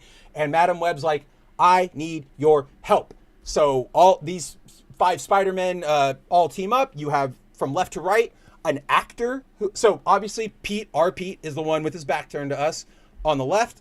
Starting left to right, you have an actor who is playing Peter Parker, or like playing Spider-Man in a movie. You have Peter, who decided, to go more techie and take Doc Ock's tentacles.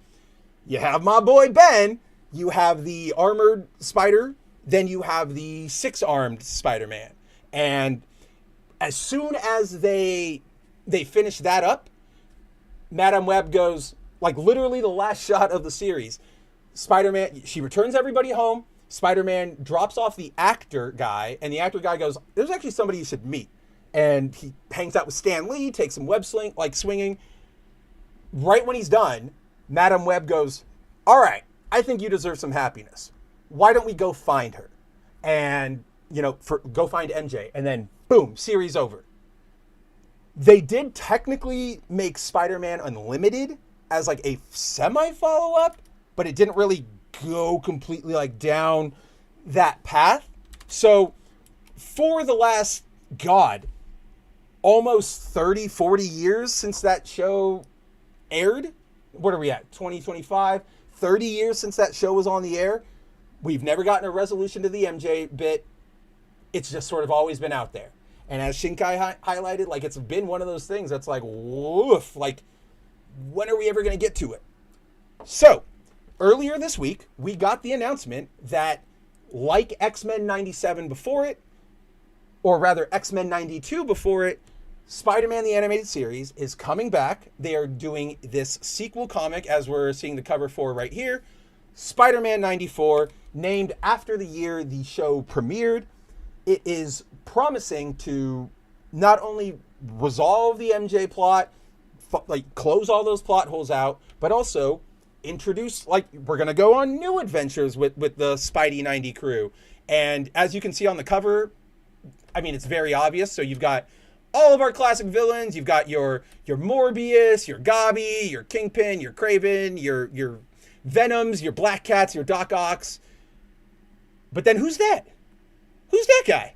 Who's this little green man in here above Felicia? Right? Like, who is that? It's fucking Moreland, guys. So clearly they are, you know, if they're going into Moreland stuff, they're adapting newer stuff. And so it's sort of like a semi-test revival for a new Spider-Man show. And so I say this because if you guys remember, X-Men, so the road to X-Men 97 started during the Secret Wars event, when Marvel canceled all of their books and put out the Warzone tie-ins, the Battle World tie-ins. One of them was X-Men 92. And it was specifically, so that one is named after the year that the X-Men show started. And that one was specifically like, we are revisiting that 97 team, like that 90s team. We want to hang out. What's their continuity doing? Obviously, that all came to a close when Doom and Reed had their final fight. Fast forward, and we get the miniseries / a TV announcement of X-Men 97. That show being named after the year the show stopped airing. So then from there, it's a direct, like, continuation. You guys see what I'm saying, right? So X-Men 92, named after the year it was from, reintroduced everybody to the X-Men, brought them sort of back into the zeitgeist.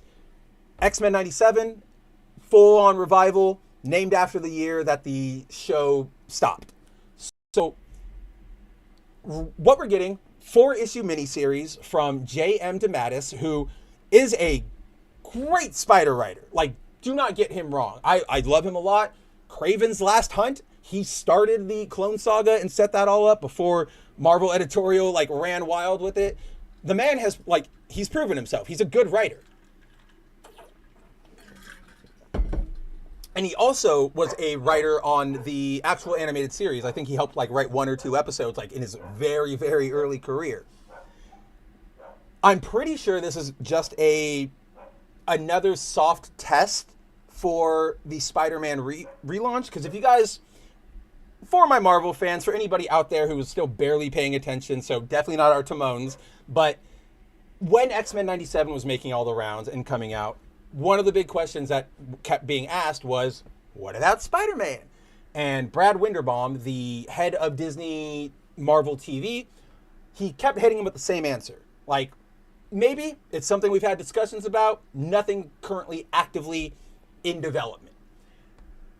I'm pretty sure, as, like, we've all been through this ride before, I think we're like in the middle. So that was their first test launch, right? Like, put it out there. Are people gonna, how do people respond to a Spider-Man 97 or whatever?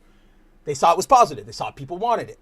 Now they're doing another test where they're actually bringing, like, the characters and the scenario and the story back, but they're going to do it in comic books because that's cheaper. Just like with X-Men 92, it's cheaper to do a comic book than to do a full-fledged production or like animated television production.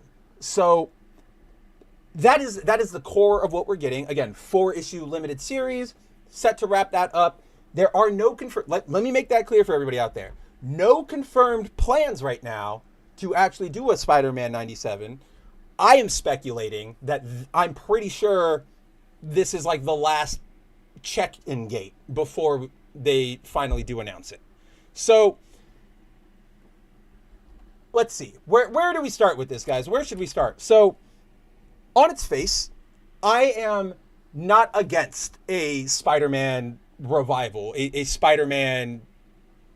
So, yeah, for you, Punk asks, is there a reboot of the Spider-Man cartoon coming out? Not a reboot. This is a continuation of that 90s one. So it'll theoretically, from what they've been saying, pick up right after that episode where Madam Web says, let's go. So I'm not necessarily against that. I really like all of these characters. I grew up with them. They were foundational to my love and fandom of like all Marvel, all Spider-Man. As pointed out by our friend of the show, buddy of mine, Words of Paradise, Bolt the Word, Leon. He and I were talking about it. This is also an opportunity for them to tell an animated series Spider-Man story without all the insane standards, the TV standards and practices that they had to abide by. So, Spider-Man couldn't punch. Punisher couldn't use guns. Like, nobody could use guns. You had to use lasers. Spider-Man could only attack by kicking or throwing things, either the opponent or like a barrel. Really, really harsh standards and practices. I'd be up to see, let's let Spidey punch. Let's see him go up against real guns. Just put him in that same sort of danger that you got out of X-Men, the animated series. I'd be totally up for that. And yeah, on paper, I'm not necessarily against it. And you know what? To go a little bit further, I'd even be up for that supposed revival of Spider-Man, the animated series, because I liked X-Men 97. Again, holy shit, look at all these link backs that we always manage to do. Where the hell is Andrew? He's the one who calls me out on these. But linking it back, X-Men 97, it's rigged animated, so you guys all remember, it kind of looks fucking janky. Like, just, you can watch it and go like, something is off. But you could never like really like place your fingers on it. Like, what the hell am I looking at that is so off? And it's that rigging animation. And damn it, I don't even know where I was going with that one. Oh, right, X-Men 97, that was rigging animation. But even with that rigging animation, we got some really cool stuff out of it. You see it in foil variant every week. In our intro, we have that bit where Scott and the X-Men raid the Sentinel factory. And, Scott, like, pushes himself with, like, his lasers and, like, knocks out a guy's legs instead of just, like, blasting them. Fantastic scene, even if it's animated with rigging. So it'll probably look whack like that. It's just where we are. And especially, like, Marvel is going to be the last company. If we had to change tomorrow, guys, if we all agreed, if all the companies said tomorrow, no more rigging. We're going back to straight hand modeled things, straight hand animation, all of that stuff.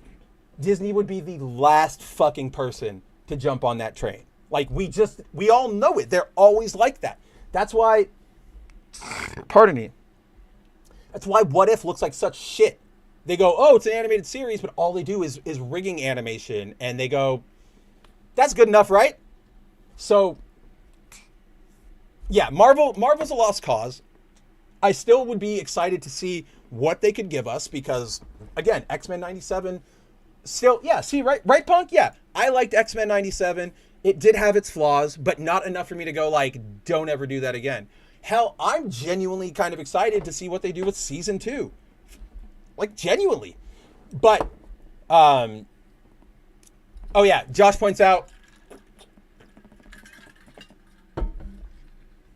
even Homecoming still had to follow those rules. Spider-Man doesn't throw a single punch in that movie or Far From Home, which made him elbowing Norman in No Way Home even the more sad. Well, elbowing him and then just like beating the actual shit out of him, right? Like in that last fight before Toby comes in and saves him.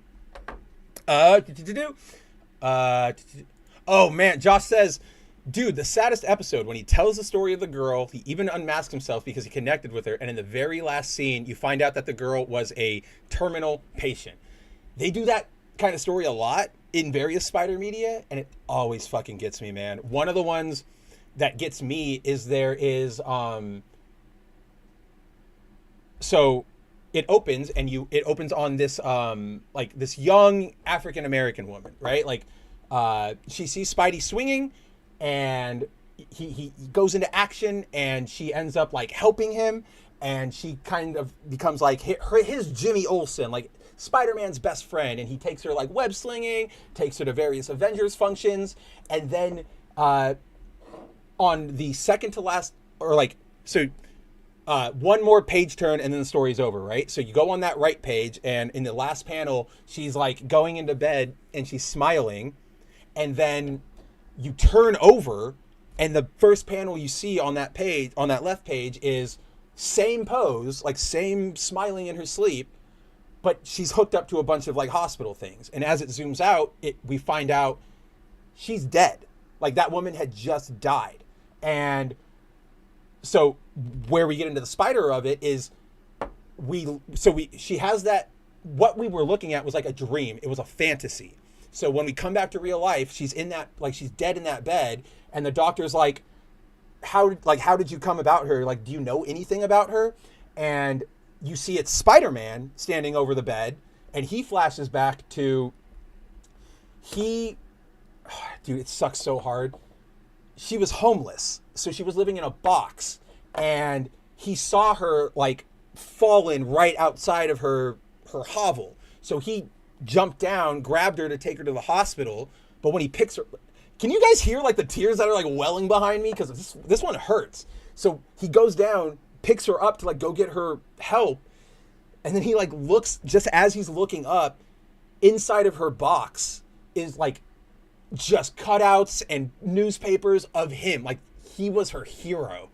And it's just like, yeah, dude, no, yeah, it's a full thing. Yeah. Well, it's a full comic, and then that's like a 10-pager in the back. Like it's not the full story, but yeah. So he essentially, what I just recapped is Spider-Man found like a homeless woman, tried to save her. She died before he could get to her, but in her dying moments, she was such a Spider fan that like her brain said like, you are hanging out with him, even though it's so fuck. Like, okay, yeah, we got to get off this comic. I'm gonna start crying. Shinkai says, if I can get a X-Men 97 maybe one day down the line, can we get an Evolution continuation? So, first of all, what do you mean if we can get oh, okay, sorry, comma. There's a comma there after X-Men. So if we can get an X-Men 97, maybe one day down the line we can get an Evolution continuation. No, okay. I fucking love X-Men Evolution. That was, so obviously I watched the 90s one, and then in the 2000s, that was what I was watching. Still love that version of Rogue. Like, obviously it's not the best one. The Southern Belle one is, but like that goth version was cool. Really like that Kitty. That version of Nightcrawler is probably one of my favorites. The Wolverine in that series is voiced by Steve Blum, and that kind of like defined him going forward. Or like that was his new sort of permanent voice actor going forward. I really love Evolution, and for those of you who don't know, Evolution actually like ends on a cliffhanger where they're fighting Apocalypse. Professor X gets turned into a fucking herald or a horseman, and then we just go bye. We don't even get like the Spidey swinging with Stan Lee send off that we got in animated series. It's fucking bizarre. I'm with you, Shinkai. Just please give me that. As Josh notes, like I said the other day, that's not Rogue, it's Marie, like in the movies. Nope, 100% agree. Not Rogue, but Marie. Just gotta push her to that next level, make her that leader, get her those yellow and green tights. But all of that said, when this came out, my interest is piqued. Cool, let's see what you can do with it, Marvel. Doubly more so when they said J.M. DeMatteis is going to handle this. And I went, you're actually putting a seasoned, good writer on this. And then, about a couple hours after, as you guys might have seen, in the headline when I had it up, the news broke that the original writer of this show, John Semper Jr., is not only not involved with this show, but he was not asked at all by Disney to come back. And like they did not reach out to him for his contributions, like to talk to him. I'm just going to go down to his tweet real quick here, guys. Oh, damn it. That's right. I forgot it was like this. So John Semper, if you do not know him, he is a very, very, very storied cartoon writer. If you watch the show in the 90s and the 2000s, he probably had a hand in it. Things like Static Shock, Green Lantern, the animated series, Justice League Action, the recent DC animated movie about John Stewart. What was it, like War whatever, like Green Lantern. Oh, Emerald Warrior, I think is what it's supposed to be. Just it's John's origin story. He was in charge of writing that. So he's been around the block, but in terms of Spider-Man, he did write. Like, he is the main writer for this show. There wasn't necessarily a writer's room. Sometimes they would pull in people, like DeMatteis and say, hey, you got an idea? Like, here's a script, you tackle this one. But for the most part, John Semper wrote all of Spider-Man the Animated Series. And for those of you who don't actually know this, because it's kind of heretical that this is where we're at, but John Semper, through his work in the animated series, has actually, like, defined, like, he's been outside of, Stan and Jerry Conway and all of that stuff. Sorry, hold on, I got a brain fart. Spider-Man the Animated Series really has a lot of that stuff that we know of him today, that is iconic, that is fundamental to him. For example, the idea of the black suit turning Peter, bringing out his worst parts. That wasn't originally what happened.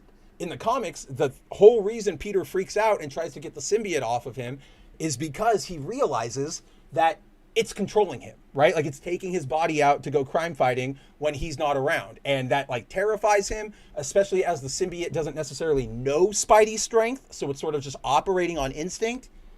And so he goes, can't do this, like Bell, Eddie Brock, Venom. But in the cartoons, that's where we got that, if I have the symbiote, I become more of an asshole. And we see it all the time. I mean, that was the plot of Spider-Man 3. So, he introduced that. The idea of the Green Goblin persona actually, like, talking to Harry and Norman through mirrors rather than just being like a Dr. Jekyll split personality type of thing. Spider-Man the Animated Series. The literal concept of the Spider-Verse is John Semper's idea. That shot I showed you of those 6 Spider-Men, that is the first time any of that multiversal variant versions of superhero kind of things was put into a medium other than comics. And even then, in comics, that type of shit was rare. Remember, we're only 10 years out at this point from Crisis on Infinite Earths. And we're 10 years out from its start. So in comic books, even then, they said, yeah, we have multiverses, but they're so fucking complicated that we need to, like, revamp everything and then also clearly delineate when this is, like, not canon. And that, of course, that only lasted so long. But so, like, multiverses were not really explored and played with in the same sense as we know them today until we got that Spider-Verse thing, right? Like, he's so just fundamental to what we know of Spider-Man today, and not only what we know, but like his like the Spider fandom. We all wouldn't be here without that show. And yeah, so they have so much to, like, credit him for. They didn't ask him to come back, and as I learned from this post, they've never fucking credited him with anything. Like, they didn't pay him anything for Spider-Verse, like the movies that made billions.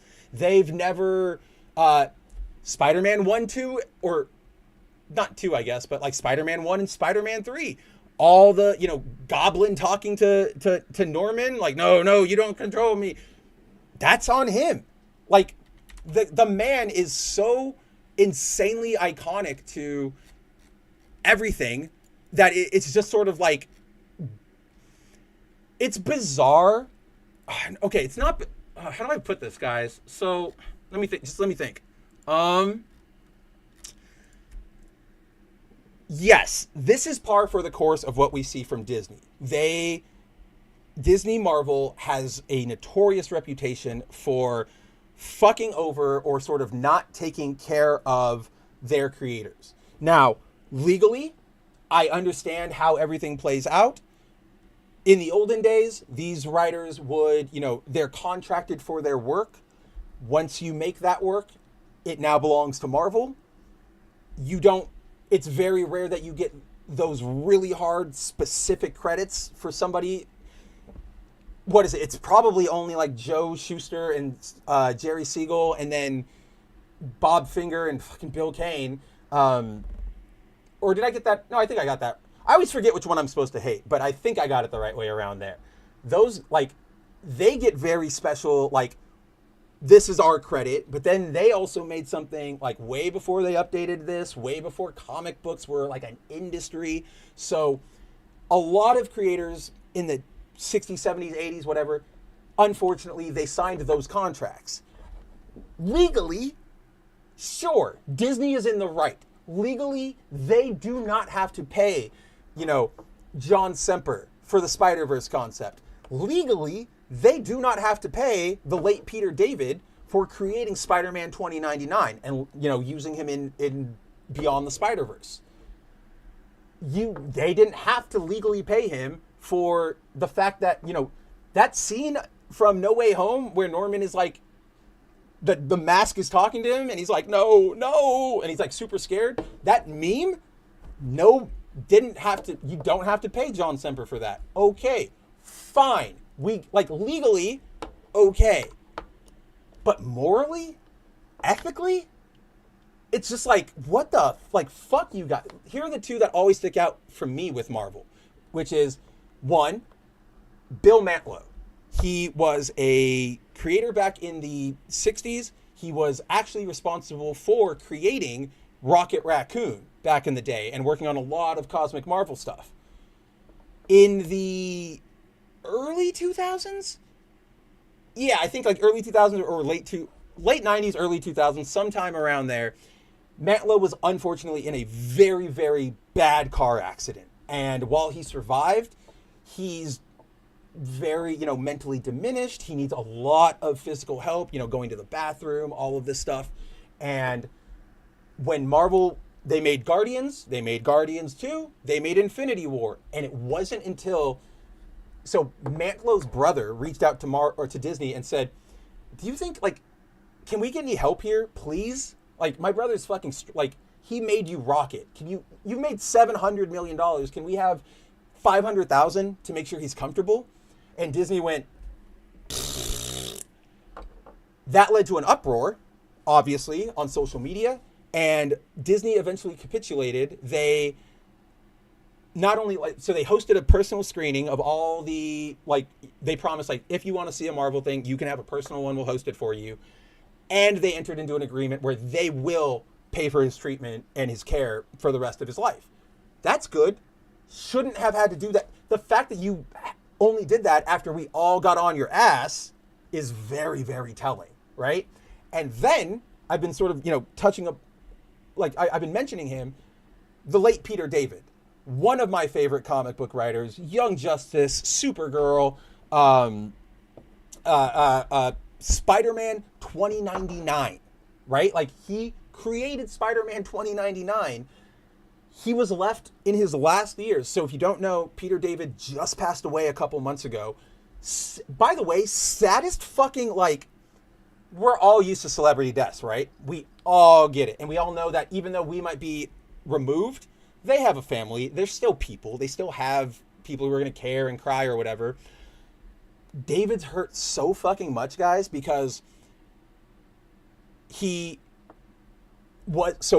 wife was helping to update people on sort of what his recovery journey was, because over the last about 5 years, David went through he had a stroke, he had subsequent mini strokes, he got diabetes, he had various infections from the surgeries that were required to save him and stuff from the diabetes and the stroke and all this.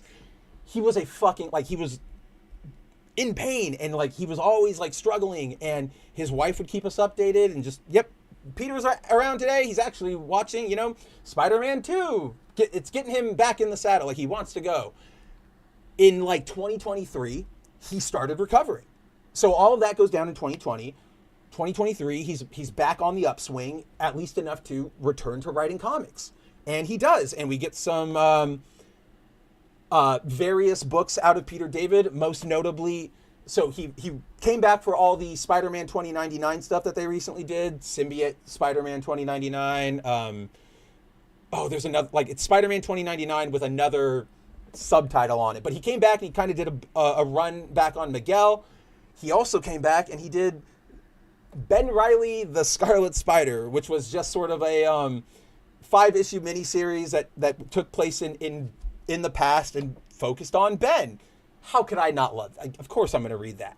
But, so Peter makes an upswing, and he's back to writing comics.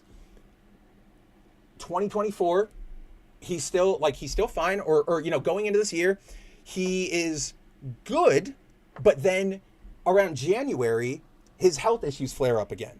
I believe he has another mini stroke, and so in 2000, after the first stroke, Peter David's close family friend, he opened up a GoFundMe for Peter and said, if you could help with his medical expenses, donate. That one was pretty successful, went through, everybody was good. After, this year, right after his mini stroke, he was cut off of Medicaid, right? Absolute bullshit move. It's because of all the Trump admin flailing. It's absolute horseshit. But we'll talk politics another time. So David gets kicked out of off of Medicare, cannot afford things like his treatment, his scooter, all of this shit. So his friend goes back to social media and says, I fucking hate to do this. If you guys can help, please. That GoFundMe doesn't smash as hard as the first one, but it still reaches its goal. It gives Peter and his wife some, a cushion to hang out on. Fast forward to a couple months in after, or a month after that, David is in and out of surgery, and his wife is, even though that's happening, she's going, yeah, he's going in and out, but he is of good spirits. He is so great right now. He and I were laughing a second ago. All of a sudden, one night, he just gets rushed to the operating room, and it turns out there was some complication with his diabetes and the recent insulin surgery they to put in the whatever, you guys know what it is, the diabetes monitor. I don't know. I don't have it. I'll get back to you when I get it in 5 years. But so random complication, he goes into surgery, comes out, she's super hopeful. He's not doing hot. She posts one last update where she's like, oh, he's awake. It's good.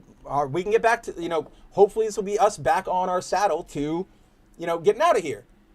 Next fucking update is, you've all probably heard it, but yes, Peter passed away last night from the complications. Pretty standard post, still saw him. Dude, the next fucking day, she posts an update on the Facebook, and she's just like, today would have been our 52nd wedding anniversary. And I'm just like, Jesus fucking Christ, dude. It's already sad, but I can't even imagine that shit. But to bring this all back, Disney never even did the Mantlo thing with him. We had all the outrage. We said, what the fuck, pay David. They never even tried. And again, guys, this isn't Marvel of the 90s or the 2000s where they're their own independent entity that has some money, but not a lot. They're a Disney brand now. You could not go and make, cut the Acolyte down by one fucking episode and give some of that money to David, right? This stuff that we're asking for from Disney, relatively, not that much. Are you guys seeing this? These random red and white flashes that are happening on the tweet here. Don't know what that's about, or if that's just on my end. I don't know if you're seeing it, but if you do, just wanted to let you know you're still in good hands. I am not that stupid. I'm very stupid, but not quite that stupid. But yeah, so Disney is very, very fucking terrible about this stuff, about respecting their creators, honoring them, treating them with the respect they deserve. And here we just go again, right? Nobody is not only have they never credited John for any of this stuff, as he explains, they didn't even reach out to him. Now, I know there is an argument to be made of, well, if you're doing a sequel to something, like you don't necessarily have to always get everybody back, right? Especially in comics. How many times has there been like, yes, I'll do a sequel to that story now. For here, J.M. DeMatteis wrote Kraven's Last Hunt. Dan Slott wrote The Grim Hunt, right? So that's not unheard of necessarily. What is fucking weird about this is that, again, John wrote all of that, and you're bringing back this concept. Put a pause on that. Timon says, back, guess which driver update didn't work? Ooh, I'm going to guess graphics driver. No, you're around, so it's audio. Nope, you're listening to me. Okay, I'm going to go back to graphics driver. You let me know what borked, my friend. But for John Semper, they're not just saying like, oh, we're doing more Spider-Man animated series and we're just doing more. Oh, I was so close. Damn it. Timon says it was audio. Damn it. I was so close. So yeah, you can do like continuations, sequels, yada, yada. What's super weird, if they were just saying we're doing more Spidey 90, like animated, bring it like revisiting these characters, sure. It's the fact that they're sort of marketing this on the specific, like, we are going to resolve this story. Cool. Like, Semper probably had an ending for it. Why do you not go, hey man, we're doing this. Do you want to come consult? Can you like give us some story notes? What's going on? It's despicable from Disney. They always do this. Dude, Real Tech is always like that, Timon. I'm not even, as soon as you wrote that, I was like, yeah, of course it was a Real Tech driver. But yeah, like at the end, at sort of like the core of this story is that Spider-Man 94 is coming back. It has no involvement from its original writer, even though they're following up on his story. It just all feels so like, this is where I end on this one, guys. Like this is where my sentiments and my feelings sort of like fritz out. Is like, on its face, they went, we're bringing back Spider-Man 94. We're gonna tell you what happened in that story. That to me is like, on its face, Marvel going like, let's celebrate you guys. Like, let's give you guys something of what you want. I know, you don't normally get a lot of it. Let's give the fans something. Like, and this will be a celebration. It'll be an honoring of it all. So that seems cool on its face, but then you reveal like, oh yeah, we're not really getting the original guy back. Then I just go, so what? You're just reviving this to use the name? I'd rather you guys just say that, or like be more direct about that, than trying to play up this like, fans, we're back for you. We're delivering on what you wanted. And yeah, so at the end of the day, really all I have left to say about this story, about this fiasco, is could have been cool.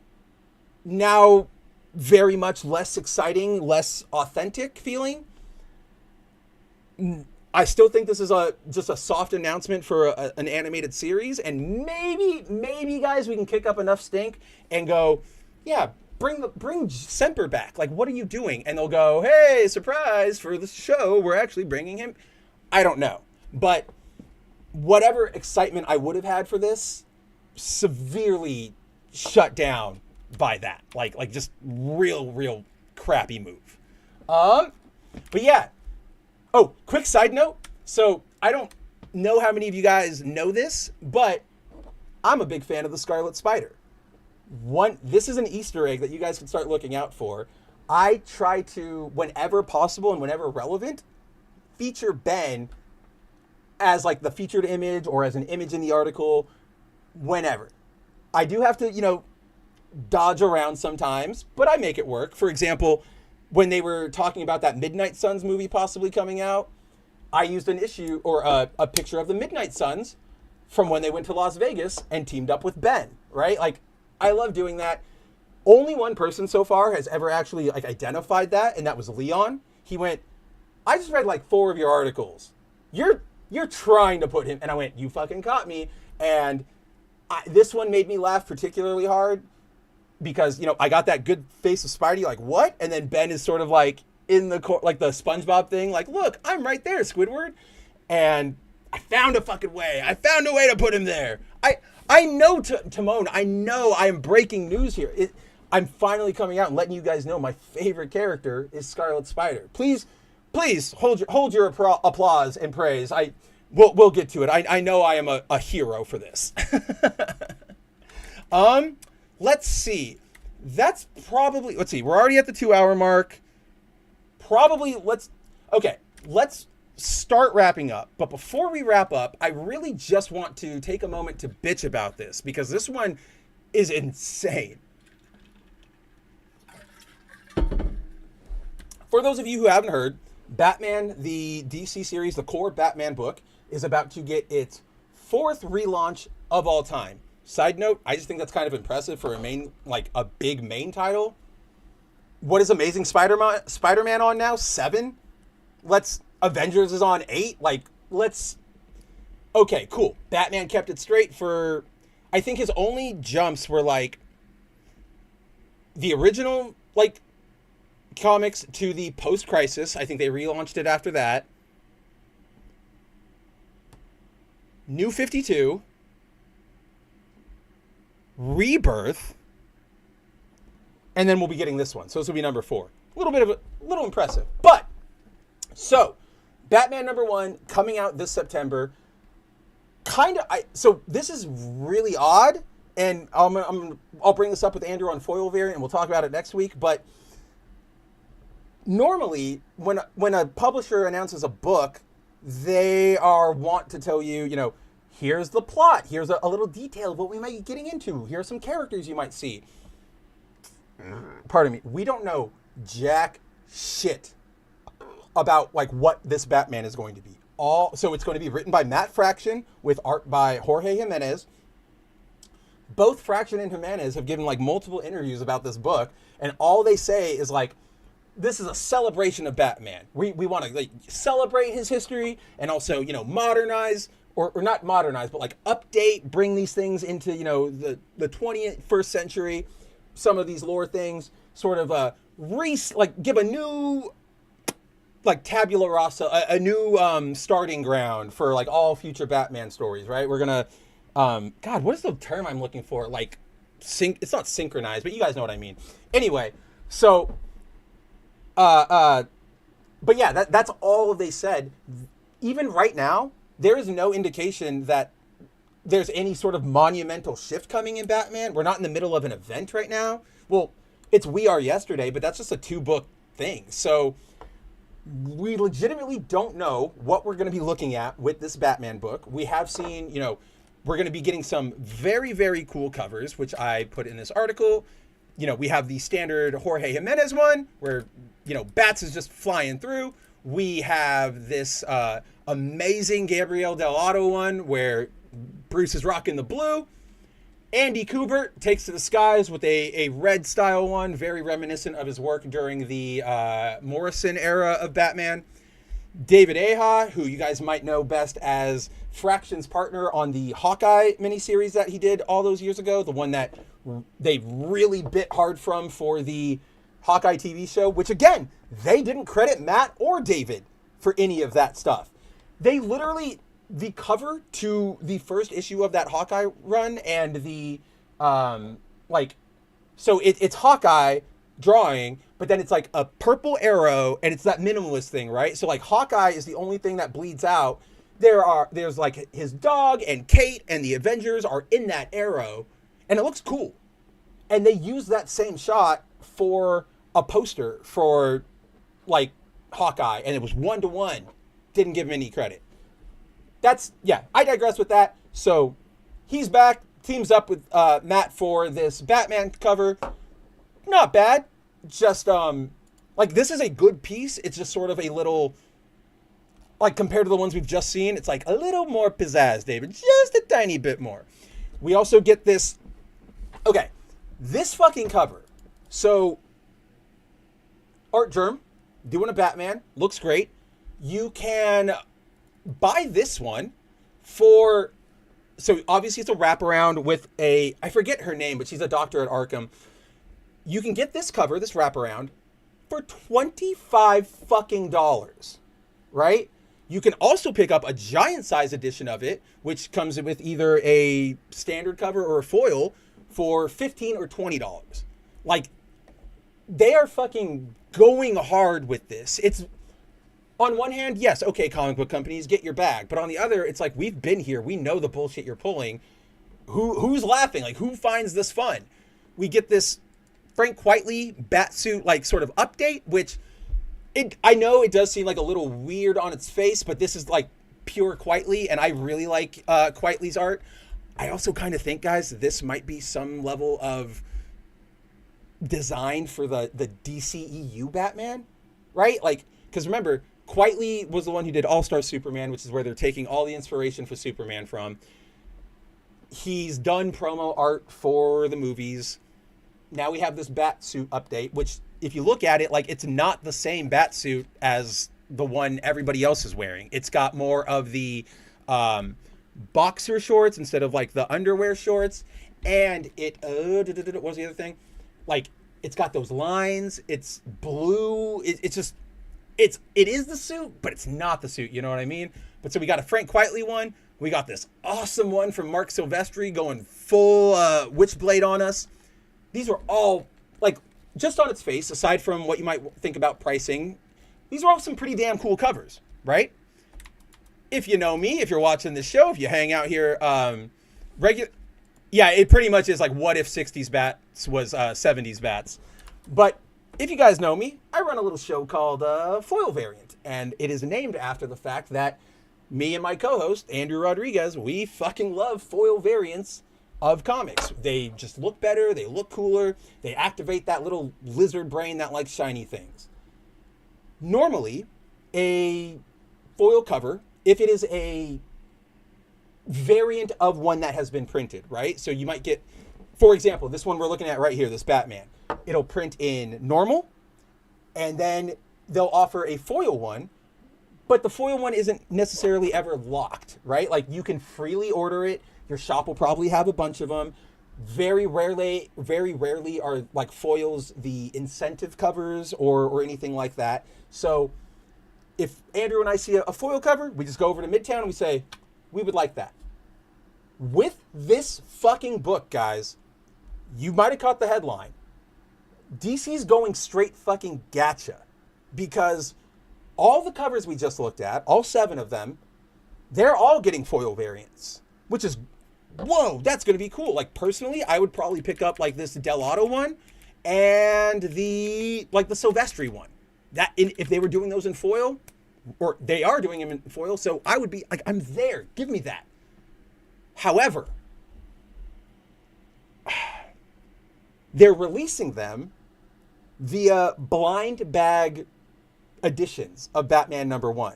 So what happens is, if you want one of these 7 covers, you buy a blind bag copy of Batman #1. You obviously blind, you don't know what's inside of it. You open it up, and it's one random one.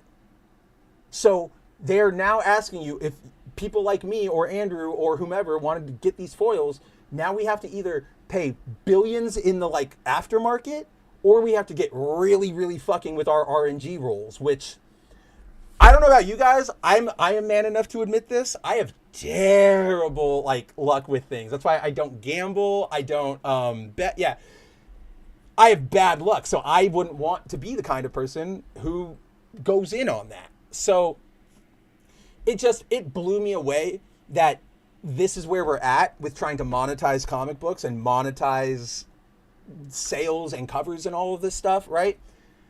I actually did some digging. We've never had this kind of a promotion where the customer is asked to buy blind and hope you get the right foil cover that you're looking for. The only thing I found that was close to this is a few years ago, right before the Krakoa stuff, Marvel put out they said, okay, these 4 X-Men books are about to get variant covers, but we can't tell you what they are. They're secret. So retailers like they gave him fair warning. They're like, if you're ordering this, know that you're just ordering blind. Like, we can't help you. So, like, we think it's pretty good. We think you should get it, but you have no idea what these covers are going to be. So, retailers bought them and they eventually released that. But even when what the difference there sort of is, A, the store is eating that cost, and B, those covers, even though they didn't know what they were, you could order as many of them as you want. And when they came in, you would go, okay, I ordered that. That's what I'm having. You didn't have to dig around for them. You didn't have to gamble or anything for them. And like, just if you guys are curious, the covers turned out to be like secret history covers. And that was sort of like the gimmick. It was showing secret history moments from out the X-Men's lives. So it was like you might not have known this, but Strife was at one point like hands on the nuclear device to hit the Middle East, but Wolverine and Colossus stopped him, and it was just like a really nice piece, not canon or anything, just fun. Yeah, like that. We've gotten poly bags before. We all remember poly bags, but we also knew what was inside those bags when we were picking them up. We could generally see the cover through the bag. The only time you couldn't, fucking Death of Superman.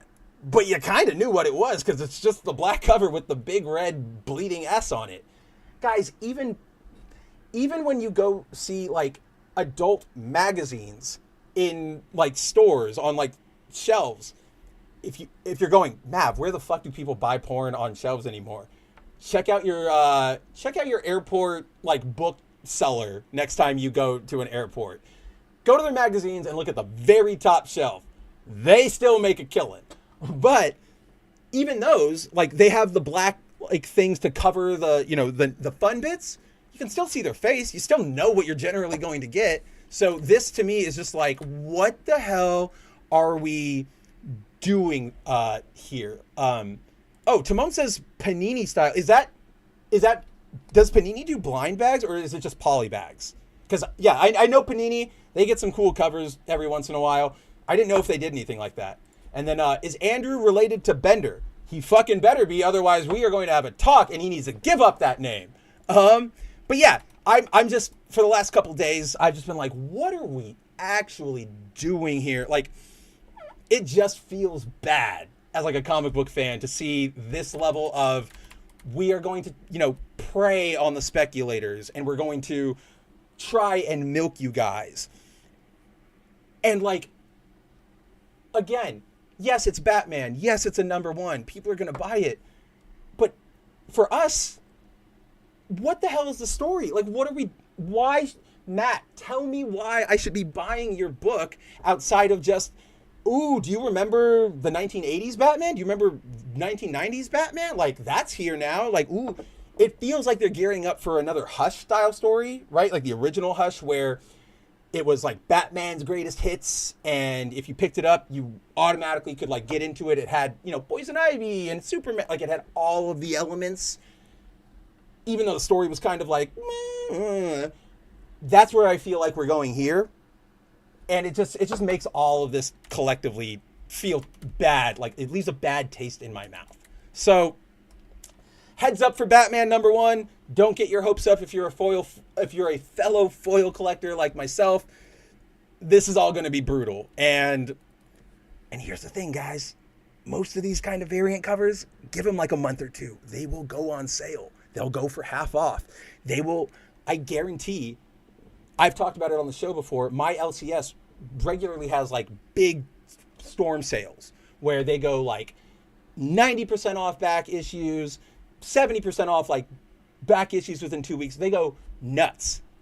I can always find these, like a lot of these types of covers there. I probably wouldn't be able to find, in 6 months when that sale happens, I might not find this Art Germ Batman cover, but I might be able to find like the David Ahal one or the Quietly one. So it's all a rub. It's all a ruse. It's all to, milk money from you as hard as they can. And just know, foil or gooders, mavers, ugliers, I got to get a better name for this community. Just know, you deserve better. and you don't have to buy into this awful, awful Batman monetization scheme. But with that, we are at 2.5 hours. What a perfect sort of end point. We hit a lot of topics, got to hang out with a lot of you guys, give you some history lessons, some animation lessons, all around. Even though I was sort of a little, getting on, I think we stuck the landing, guys. I think we had a great show. Could not have had this show without you, my viewers, all of you guys out there. Everybody hanging out in the VOD, everybody else hanging out right now watching me live and not chatting, or everybody in here chatting with me, from Shinkai to Punk to Josh to Timon to Zero to Andrew to, gosh, I feel like I'm forgetting somebody. I know I said Shinkai.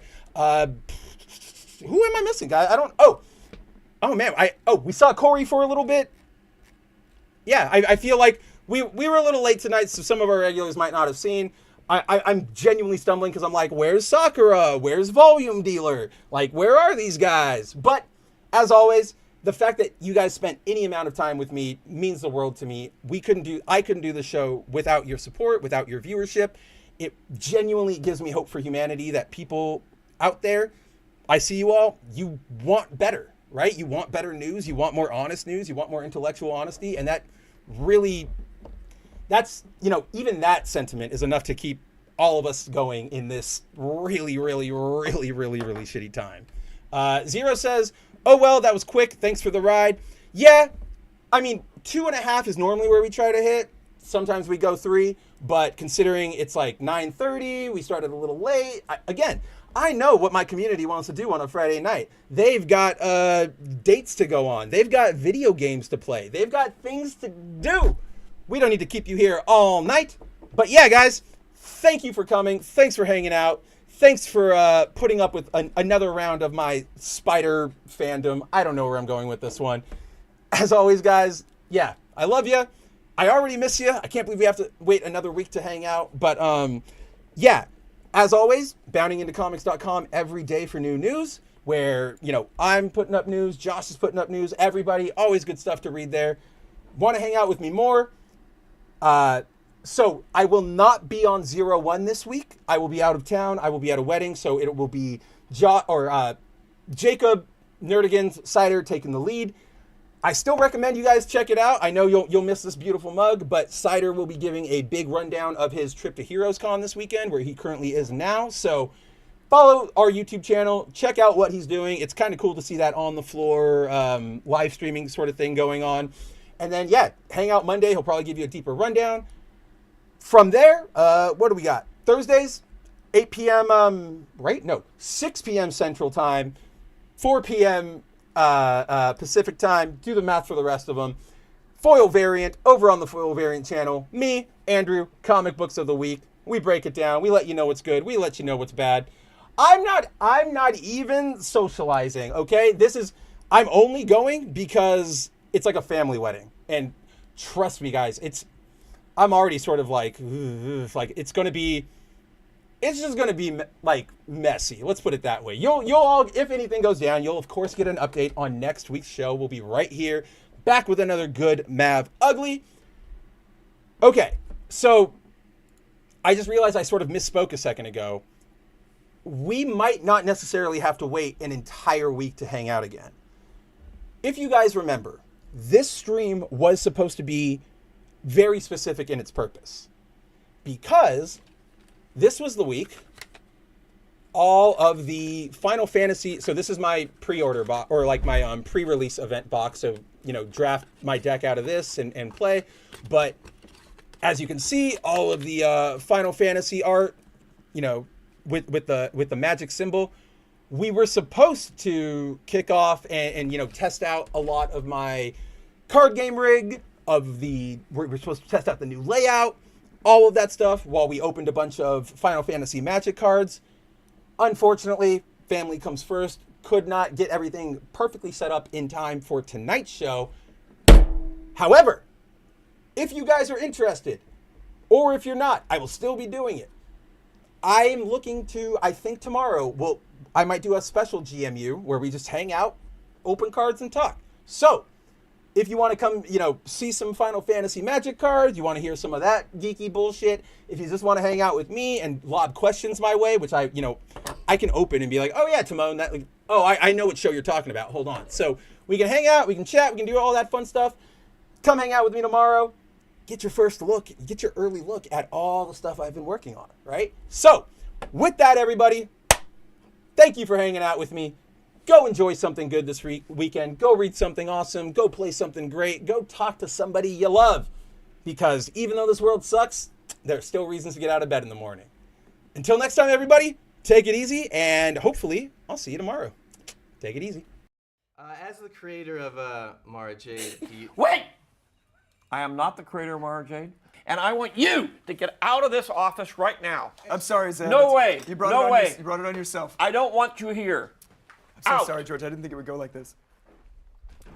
Out. Ted, I got your voucher. Out!